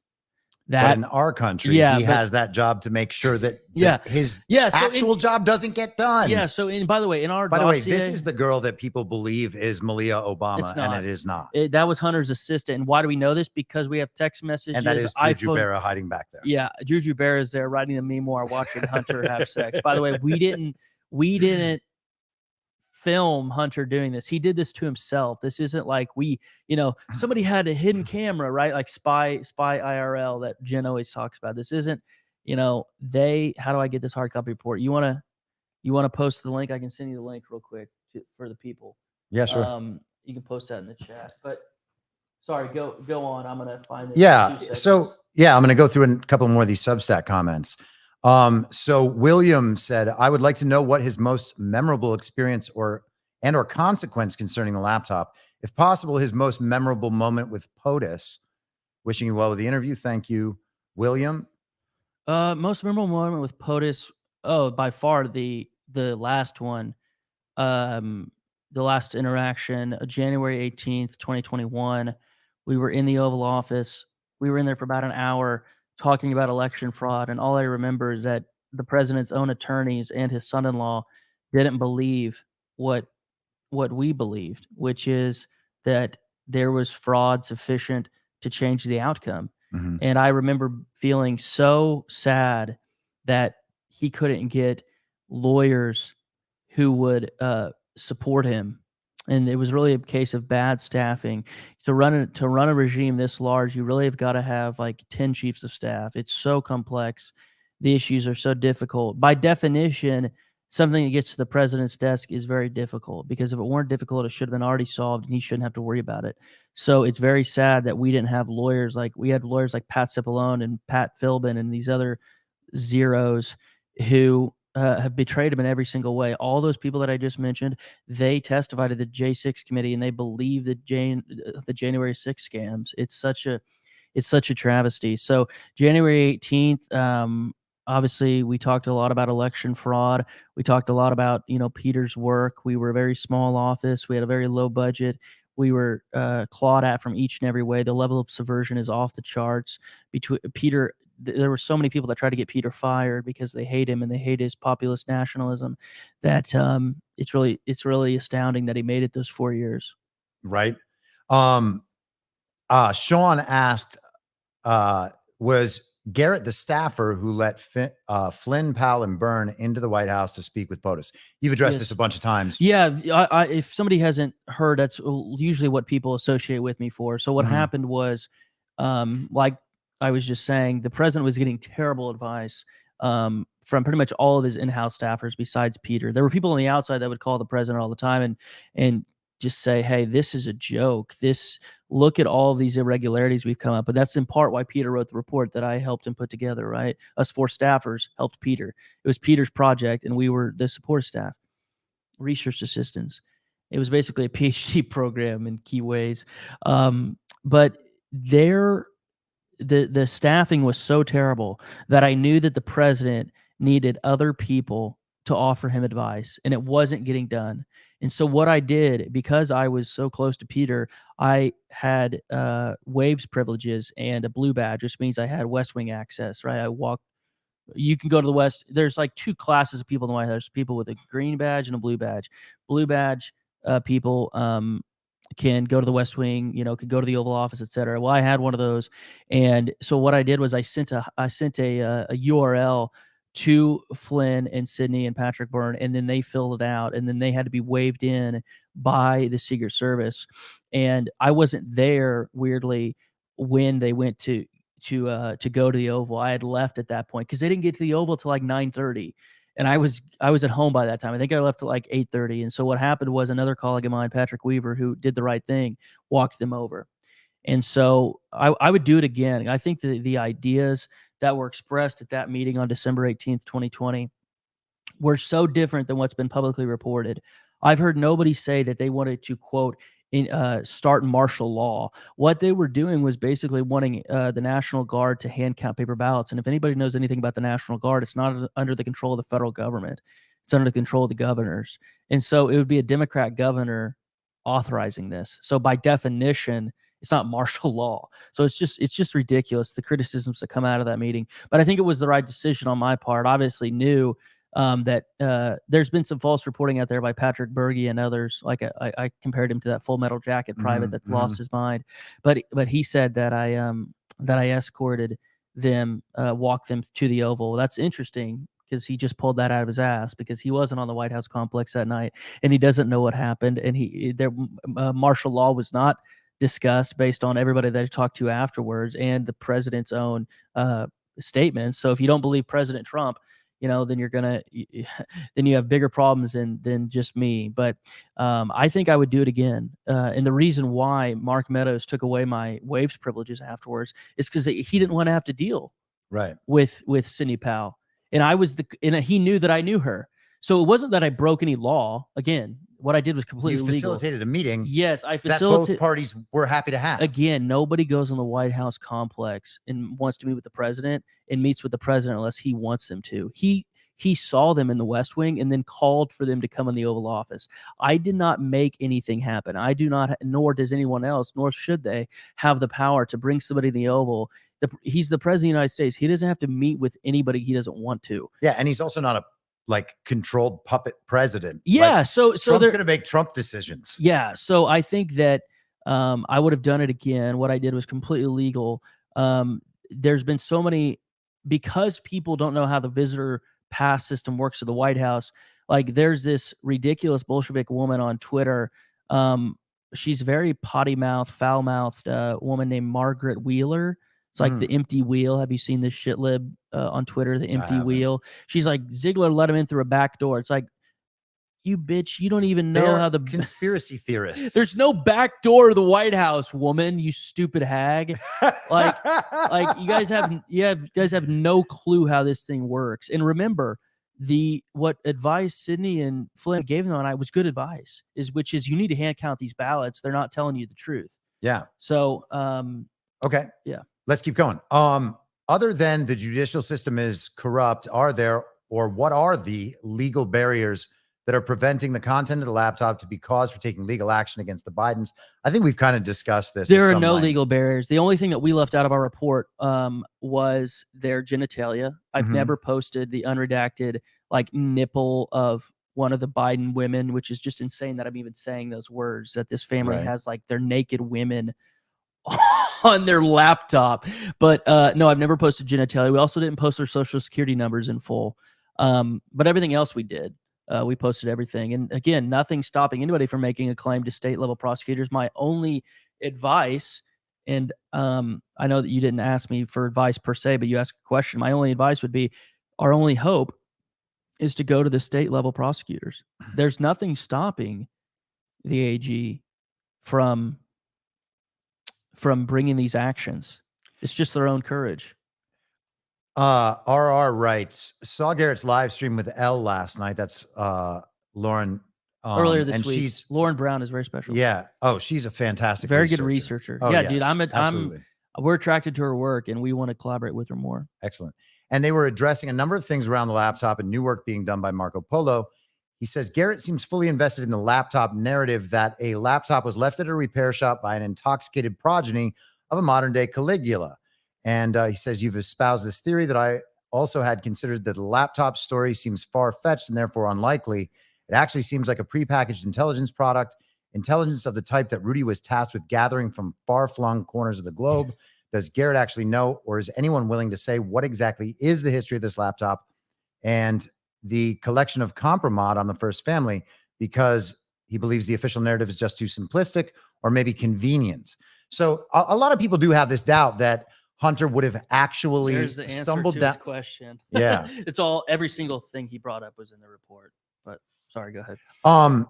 But yeah, I mean, so in terms of the laptop, what people have analyzed is some sort of copy of the laptop, right? Everybody has a copy of the hard and drive. Yeah. This The was FBI prepared, has the yes. and this was prepared by JPMI. Yes. So the FBI. So the FBI has the original laptop. I always joke that it's at the bottom of the Christina River in Wilmington, Delaware. They have the original device. What JP did, and by the way, if he's saying I'm agreeing with the narrative, what I'm doing is listening to the shop owner who lived it. Yeah. I didn't live the handoff of the device. I'm listening to JP who lived it. He said he made an exact copy before the FBI took the original, by the way, via grand jury subpoena, which we lay out in this report about the background of it. And so if anybody wants that background, we put our chain of custody, who touched it, who got their hands on this thing, who first was sent the copy in our dossier. So this person, I would urge them to read the report because we go through, it is an amazing story. Right. Who does leave their laptop? Well, guess what? He brought 3 in that day. One was waterlogged completely. One needed an external keyboard, which by the way, he didn't return to JP. So he actually owes JP a new keyboard. And then the other one, he got the data off of. So if you're the type of person who has 3 laptops, mere mortals, I have an iPad. And he lost his phone something like 57 times he activated Find My iPhone in like a 4-year period. So if somebody is that careless, it's totally reasonable to believe that they would leave one of the 3 laptops there because he was able to use one of them that he brought in. I think that one of the things this question strikes at is, and Could he have maybe left what it the on substance purpose? of the question. Well, there's definitely that idea out there, and I it's think one that I flirt with as well because I think it's BS because look at the way he's acting now. If he wanted to do this on purpose, why would he threaten and countersue people? Is it possible people are acting on his behalf right now to protect the family, despite Hunter? Not JP, because he countersued JP, and he's the one. I know for a fact that JP is not, being bought off by Hunter. So let me put it this way. So you guys have authenticated the information, and the information has been authenticated by other third parties based on what's on this copy. Is it possible that the copy was processed in a way that left off certain information before it reached you? Not based on what JP said. Absolutely not. Okay. And that's the best you have to go on, right? Yeah, totally. So people can have their theories about this, and maybe there's no way to discount all of these. Maybe there's no totally dispositive case of these other theories, but for all the information you have access to, all the evidence, this is the best explanation. All the evidence points to him forgetting it because that's what the shop. I think that's very fair. Because the shop owner saw him drunkenly drop it off. By the way, Hunter came back to the shop, right? He didn't just go there once. He came there twice to give him an external hard drive, a Western Digital external hard drive to copy the data onto. And along with that original laptop, the hard drive was subpoenaed as well, which we have the serial number for. So, and remember, Hunter was on crack so much that it's totally plausible that he doesn't remember forgetting the laptop. He's probably lying about forgetting that it was forgetting that he originally went there. I think he remembers going to the shop. But if you're this out of your mind on crack, I don't see how it's not believable. Well, we're also talking about somebody who's never really had to face any sort of genuine accountability. So making mistakes at that point, there's no downside to them because you have handlers and fixers and cleaners, right? His brother's widow throws away the gun into a dumpster across from a school, a gun that Hunter had falsified information on the licensing, right? Brilliant. Yeah. And then the Secret Service comes and cleans that up. So, yeah, I mean, listen, I've expressed that I think it could, that there could be more to that story that maybe we haven't found out yet. But in terms of the main story being plausible, it's absolutely plausible. And it may seem unlikely. It may seem like, how could he possibly forget this there, knowing what's on the laptop? But I mean, it happened, right? So did it happen the way that it's described? There's no way we can 100% know that. But there's absolutely no indication from what the evidence shows that it is something else. Is that fair? Yeah, there's all we can go off of is the correspondence between Hunter and his associates and then the statements of the laptop shop owner. Mhm. That's what I can go off of as somebody who didn't live it myself, but has taken a sort of historian look, historians look at the situation. Again, Hunter's a conflicted individual. He knows that he was his daddy's bag man, but he's also addicted to the lifestyle that his bag man nature has created for himself. So he probably deep down does despise some parts of his father because his father's obviously a scumbag. But he also knows that he would probably be dead or in a ditch if it weren't for his daddy. Mm. So I think that those can. It's just like when I have my own kids now. When you grow up and have your own kids, you're like, wow, my parents were great in that regard. And in other ways, I'm going to be better than them. So I think Hunter has those same feelings just at a grander scale of like, Joey was an absent father. But I get to go to the White House now. Hunter Biden gets to sleep in the Lincoln bedroom. Department of Autism says, were any logs, software, or other evidence of the laptop being hacked or exploited, information being sucked out for blackmail? Was there evidence that Hunter attempted to delete or wipe the contents either prior to the hard drive contents image being taken? If that makes sense. If so, could GZ detail what he thinks may have been lost? And so we just kind of touched on that for a minute. The only thing that I haven't spoken about much, well, I've said it on an interview, but the only period of time that there's a gap in the material is on the laptop is from, it's only in one email account, and it's in his work email account, hbiden@rosemontseneca.com, from May of 2013 to February of 2014, there's a gap. And that's right when Hunter gets kicked out of the Navy for cocaine, and they ink the BHR deal. So that's the only thing, is one email account, but there's not like a gap in photos or anything else. There's a gap in an email account. So, and we know that he must have manually deleted those because there's only a gap then, and they correspond. Well, we can be almost sure that he deleted those manually because there's no other gap like that. And he has like 4 email accounts linked on his Mac, and that time period is completely blank. So that's how I would respond to the funny guy. That's the very Department of interesting. Autism. The Department of Autism is a great name, right? Yeah. Hype Man said, great questions. Kent said, is the info on the laptop actionable in the courts or is more needed? Has law enforcement reached out to you concerning criminal actions against the Bidens? The last question, yes. But they're not line agents. They're elected officials in multiple states, not the feds, of course. Feds are, this is one of the stupidest accusations of Jack Maxey, that I would be working for the FBI. The feds are gone. No, there's a couple of state AGs who've been talking to me informally because I knew them before I started Marco Polo, when my White House days. But they have to get courageous. They have to grow a backbone. And that's the only thing I can say about that. I don't want to list the states I've talked to, but I can't guarantee, again, that they're going to have courage. All I can guarantee is that they're interested. But again, they have to find something within the statute of limitations, and I would urge you guys to look up our report and find the money laundering violations that occurred in Arkansas, and they have a statute of limitations of 5 years. And so there are multiple state level crimes that are actionable today.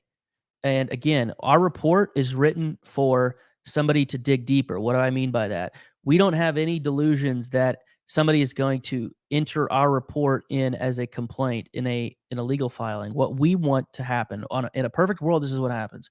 A state or county level law enforcement uses our report as a clue and then uses other investigative tools like subpoenas and other measures to conduct a formal investigation. That's why we put all the PIIs of the pimps, drug dealers, and hookers.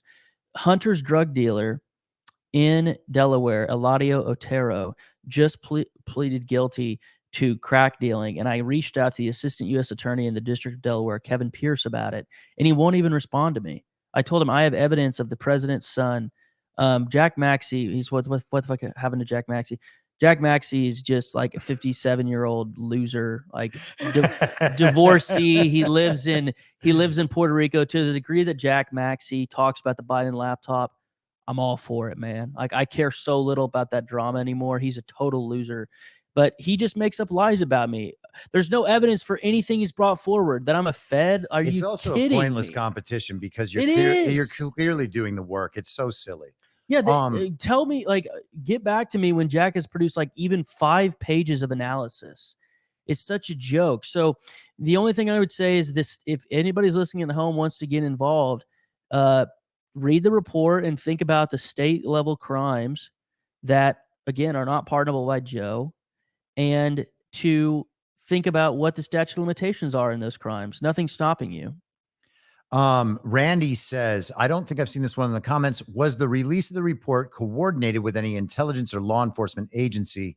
If so, do elements of the hard drive contents remain unreleased? So is there anything that was on the hard drive that didn't make the report? And was there any coordination on the release of the report? Of course not. That's why we put it out for free. The other thing is, you were forced to do this independently because no one in formal body was actually doing it, right? Yeah, I approached 4 different think tanks about this. I had saved up some money and I sort of took off time from January to June of 2021.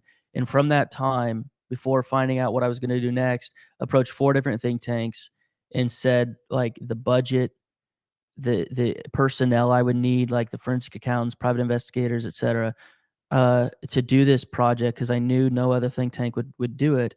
And so I approached them with the idea because I knew nobody in-house would do it. So I said, hey, look, I know this material, I can do this, but nobody took a chance on me. So I had to sort of form my own thing. And that's why we formally started Marco Polo in July of 2021. Yeah, nobody really gave us a shot. So fuck them.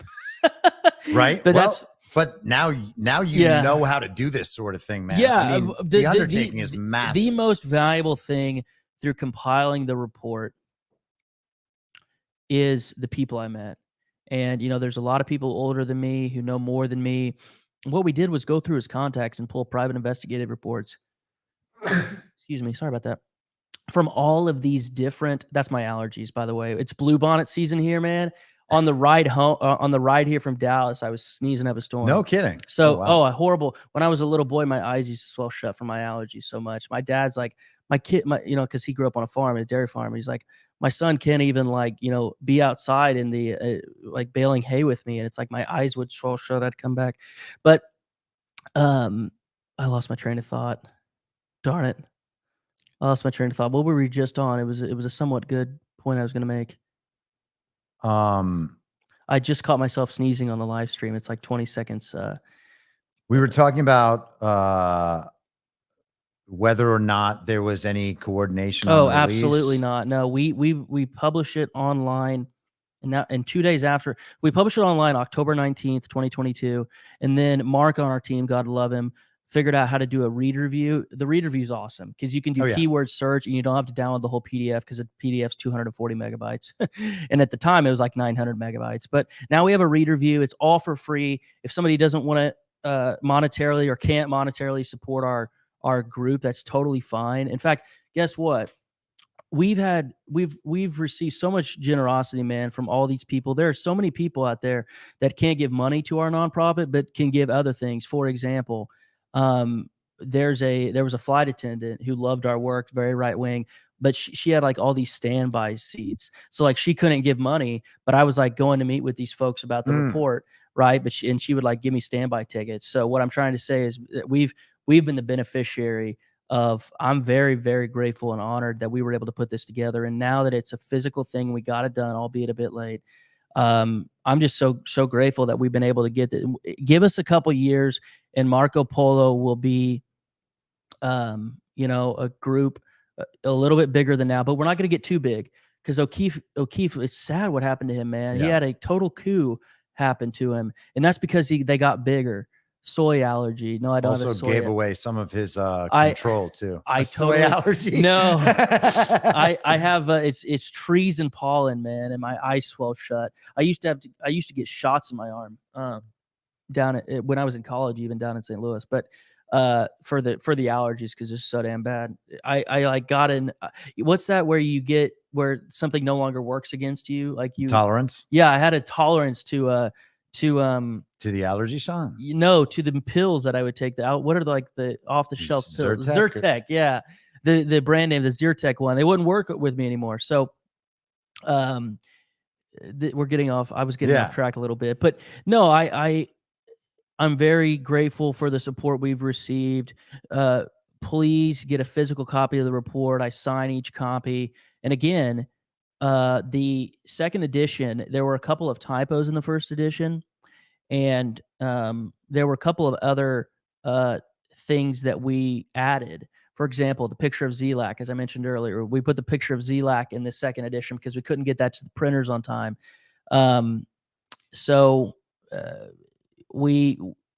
I don't foresee us letting up at all. For the 2023 year. I'm going to be going around the country. I hope to go to all 50 states and talk about this. I start in May next month. So, and then we go to Utah, and I'm basically, have you ever seen the movie News of the World with Tom Hanks? I don't think I have. Tom Hanks is degenerate personally, but nevertheless, News of the World came out in 2020, and it's a guy it's based on a Confederate war veteran, and he basically goes around the hinterlands and reads a paper called News of the World to all these people. So that's what I'm going to be doing. I'm going to be reading the news of the Bidens to the country, and that's a great idea. We've rented out theater halls and other things, and I'll become a much better public speaker. Over time. You know, I grew up, the only thing me and Joey B have in common is that we both stuttered when we were boys. Oh, no kidding. Yeah, I got over it much better than he did, though, as you could tell. He can't even remember when he tried to say kleptocracy. And then there was that amazing meme that one of my guys put together where, like 1997 Windows, it was like error message and all these things would pop up, like 40 windows. Like that's what Joey B's face looked like when he was trying to say kleptocracy. I mean, imagine Joey B is battling. My stuttering weirdly went away when I hit puberty. Don't ask me, but it happened to my uncle too. He stuttered as a boy. And then when you grow up, it goes away. But Joey B, imagine he's battling. We should take it easy on him. He's battling stuttering and Lewy body's dementia. Man, and his family knows it, by the way, and there's evidence on the laptop. There's evidence on the laptop. Aware of Hunter Joe's Biden admitted that his dad had dementia in as early as 2018. He admitted that to Keith Abloh, who's a disgraced sex pervert from Massachusetts. Keith Abloh is actually a Republican. He appeared on Fox News. Is he also is he the therapist? He's the therapist who tried to get Hunter off drugs, and he basically pumped him up with ketamine, the doses of which they give to horses. Hunter actually takes selfies with the ketamine. Ketamine therapy is a thing now in California. Yeah, that's part of the reason why. Let's knock out a couple. Yeah, go ahead if you want. I was just gonna say part of the ketamine therapy that Keith Abloh gave to these girls is what allowed him to sexually abuse them. They're in sort of a trance-like state. He would find vulnerable girls who had chronic depression. That's not unusual in Hollywood either. There's like all this new age spirituality. There are like these little mini cults that develop there, and the guys that are running them basically will have like one-on-one sessions with the women who think they're being spiritually healed, and it always ends up sexual. I've heard these stories so many times from women I knew in Hollywood. Maria Faga asks, which evidence is best to first show a normie that has no idea about the laptop contents? Is there a story in there that a clueless CNN, MSNBC, Fox viewer, someone who thinks that Politico is telling the truth, is there something that you can show them that would be like, wow, I need to pay attention to this? I would go to the evading paternal obligations subsection in the sex-related crimes section and go through all of the times Hunter's baby mama reached out to him begging for help. and she gave him the due date. This is London Roberts, Navy Joan Roberts. Navy Joan Roberts, born August 28th, 2018. She's 4.5. And she's been completely ignored by the U.S. First Family. The U.S. First Family doesn't acknowledge her, doesn't give her a stocking on the White House Christmas tree. I was just going to say, and they got in trouble for that. Didn't they end up taking the stockings all down so that no one would notice that anymore? It's like they always admit publicly that they have done the wrong thing, and then no one cares. They hold themselves out as Catholics. It's like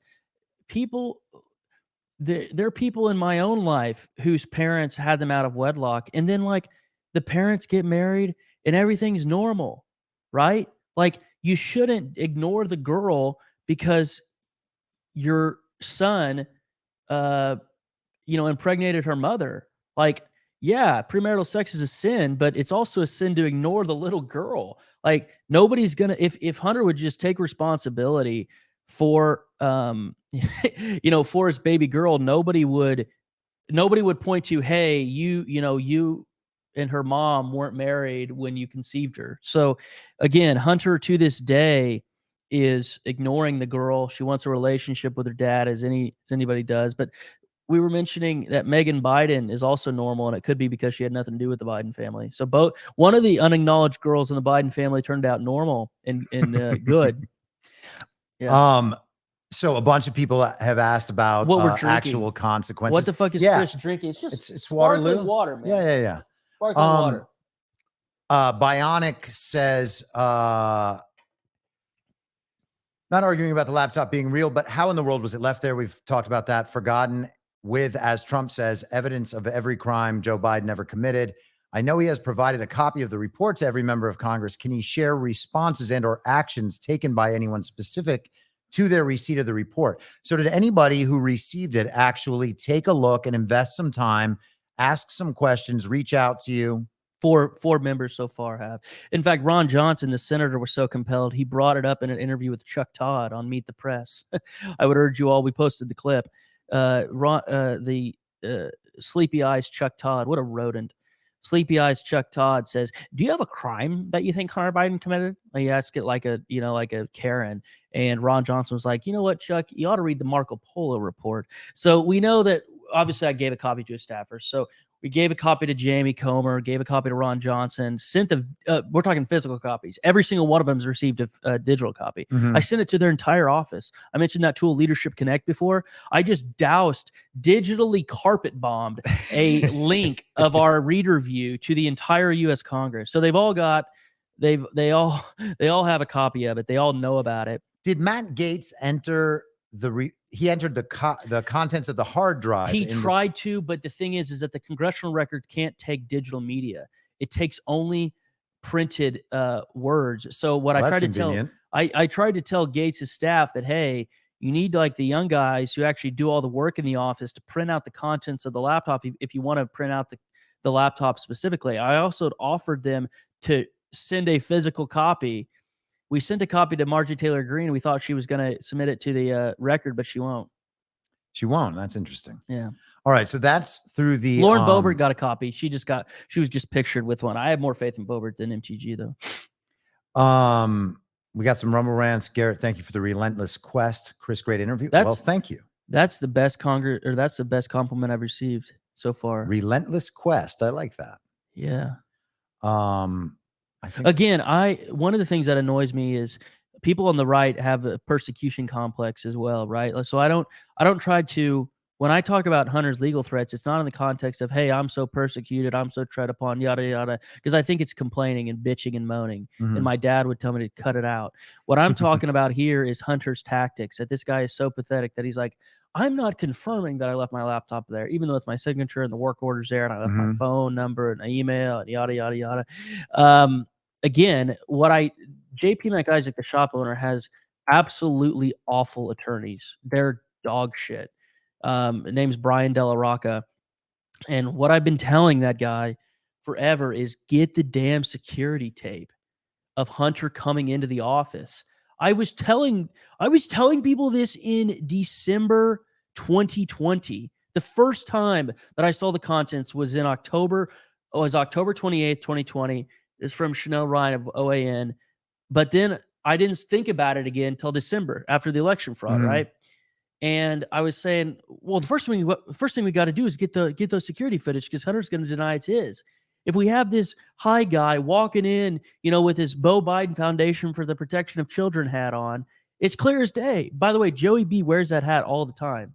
Still So to this, deranged. yeah, It's so deranged. so we get the Tay, and I told Brian Del Rocca, his stupid ass attorney, that the laptop shop owner's attorney, that, and they don't listen to me. It's so frustrating because they won't take direction from a younger guy, even though I have no ulterior motive. I just want them to win, but they don't get it. I want to make sure that we hit this because we are running out of time, unfortunately, and we can just we'll have to set up more of these things. We'll do these like regularly. Well, if we can go all the way through this thing. We really can. I love in person though, and these, right. So, but I have to bring this up because this to me is the most damning thing on the laptop. This is a conversation that Hunter has, and by the way, I'm on 442, Garrett. Yep. He is having a conversation with his dead brother's widow, who he has a, let's say, open sexual relationship with. Good way. And he is inquiring of Hallie whether or not she actually believes that Hunter had children burned alive in Donetsk. And Donetsk is the part of Ukraine being currently fought over. There were children right burned now. alive And, there. well, yes, there In absolutely 20 were. Yeah, 2013. there's, I mean, if people don't know, there's an ongoing ethnic civil war that has erupted for the last 8 or 9 years as a result of Biden and the people around Biden and people like Lindsey Graham and John McCain and the Obama administration overthrowing the government in Ukraine and installing their puppet president into Ukraine back in 2014. That's a good point. And so that is part of what has sparked this conflict that everybody calls Russia's brutal invasion. But this is, I think people can probably see it. It might be small on the screen, but hopefully you can read some of it here. Hunter's text messages. He says, you stupid fucking cunt. Yes. Everything they've written about me is true. Otherwise, they never would have written it. And he's being obviously being sarcastic there, right? And she writes, stop, because Hunter is trying to emotionally manipulate her, as he always does.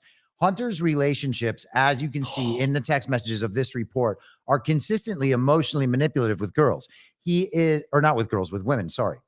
He is, and I guess, whatever the hookers Natalie, are called. yeah. Right. Whatever Natalie was, But he a minor. emotionally manipulates her too. Totally. This is how he operates because he's a narcissist and sociopath.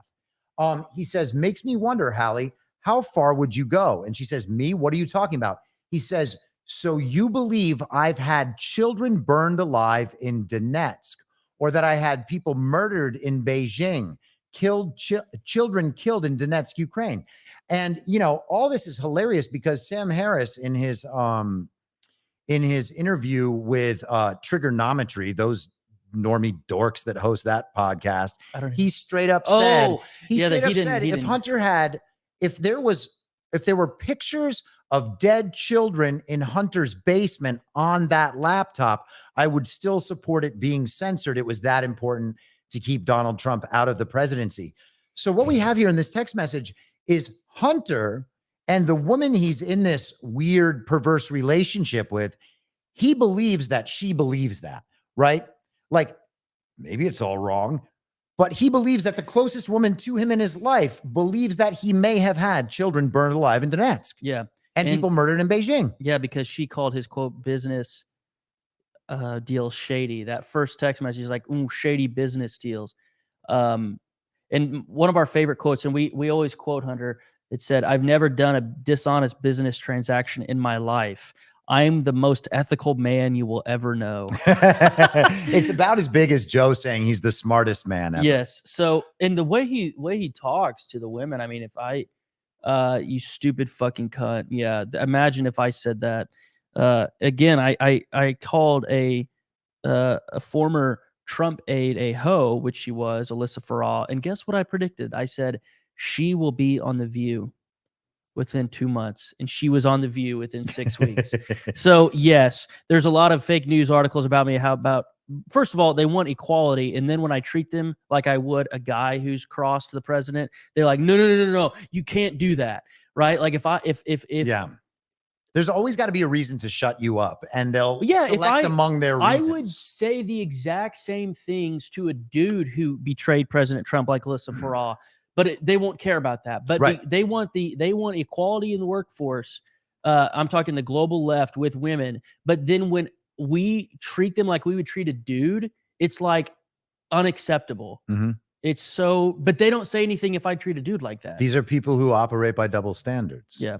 Okay, so we have to Yes. wrap up, and we will have to continue this. At I'm gonna get some some point. this Austin barbecue, man. But I like it. I'm so grateful. We've been wanting to do this since the Mhm. report's released.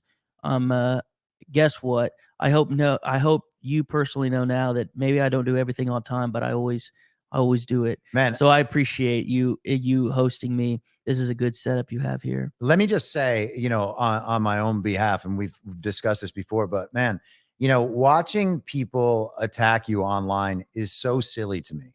Like, I do not know a person who operates more consistently by principle than you. Honestly, I mean, you are very like steadfast in your faith, and you understand that like you have a purpose, and you're actually serving something greater than yourself. Well, and that I'm not people might infallible. If I mess up, yeah, no one is. well, yeah, we put this at the beginning of the report. Remember, Hunter's threats to me today didn't mention this.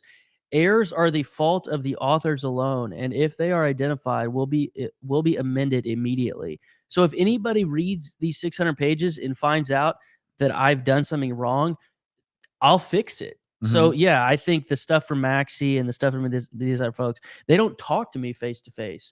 Like they just bitch from afar. So because I'm very, very reasonable. If somebody brings proof that I've messed up, obviously I'm going to fix it. So Yeah. But what I'm trying to say is I think a lot of the criticism is that I'm cocky. It's total bullshit. I'm more honest than anything. I'll tell you exactly what I'm bad at. People don't know how to listen to someone just telling them the direct truth as they see it. And that's one of the problems with Trump. Like, people don't know how to listen to Donald Trump. I've had this conversation recently with people and said, we being good liberals, right? Because I used to be one. We have this idea that people with heavy Southern accents are stupid, right? And an urban Black accent, liberals can do their whole Black Lives Matter thing all they want. They hear that accent, they're like, oh, there's no reason to pay attention to that person. Someone with a strong Mexican accent or Central American or South American, nope, that person shouldn't and can't be listened to. If they were worth listening to, they would speak like a college-educated American who has made it their life's effort to speak in a certain way. Donald Trump doesn't do that. So liberals think they don't have to take Donald Trump seriously. The idea that Donald Trump is stupid is mind-blowing to me. I know. He has, even just winning the presidency, even if it was only that, how in the world can people just pretend that he can take out the Bush political dynasty, the McCain political dynasty, the Clinton political dynasty, all at the same time as a stupid guy? I know. No wars, incredible economy. Probably the most, historically, it'll go down as one of the most significant presidents in American history. I believe that. And that's a very good point you made. The second time is going to be even better. It'll be so epic. I don't want to go back to the White House. I want to go to the DOJ or the ODNI, man. I think unless we fix those, the White House staffing is not as important as the ODNI and the DOJ. Very interesting. All right. So thanks for your time. Yeah, let's get you out of here. Let's go ahead and let everybody know where they can find you, where they can donate, where they can get a hard copy of the report. Yeah. So everything that you could ever want to know about our group is just on our website, marcopolousa.org.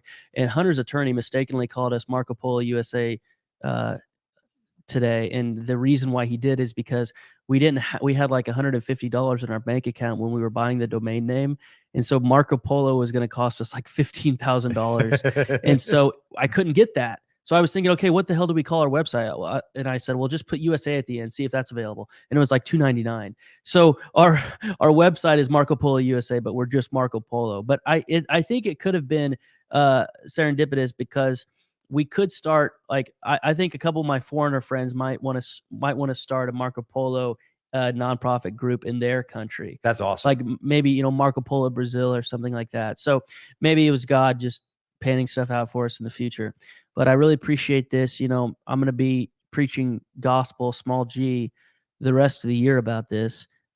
We finally have an attorney. Marco Polo finally has an attorney. We didn't have one for 18 months. We didn't need one, but we'll see where things go with Hunter. Can you imagine a civil trial, man? It would be delicious.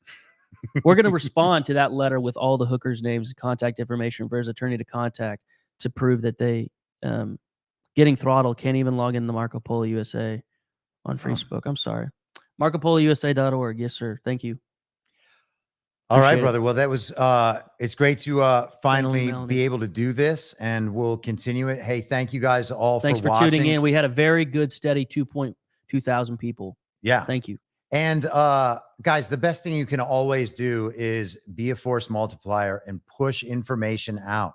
Put the information in front of people, especially now. You know, it's been long enough. People are becoming open to some of this because they're realizing that they were lied to. The best thing you can do is share this stuff and at least give them the opportunity. Tell them why it's important for them to know, and then allow them to explore, and they will come around on their own time. So, Then Garrett, yeah, thank you very much. thank you very much, man. We'll see you guys soon.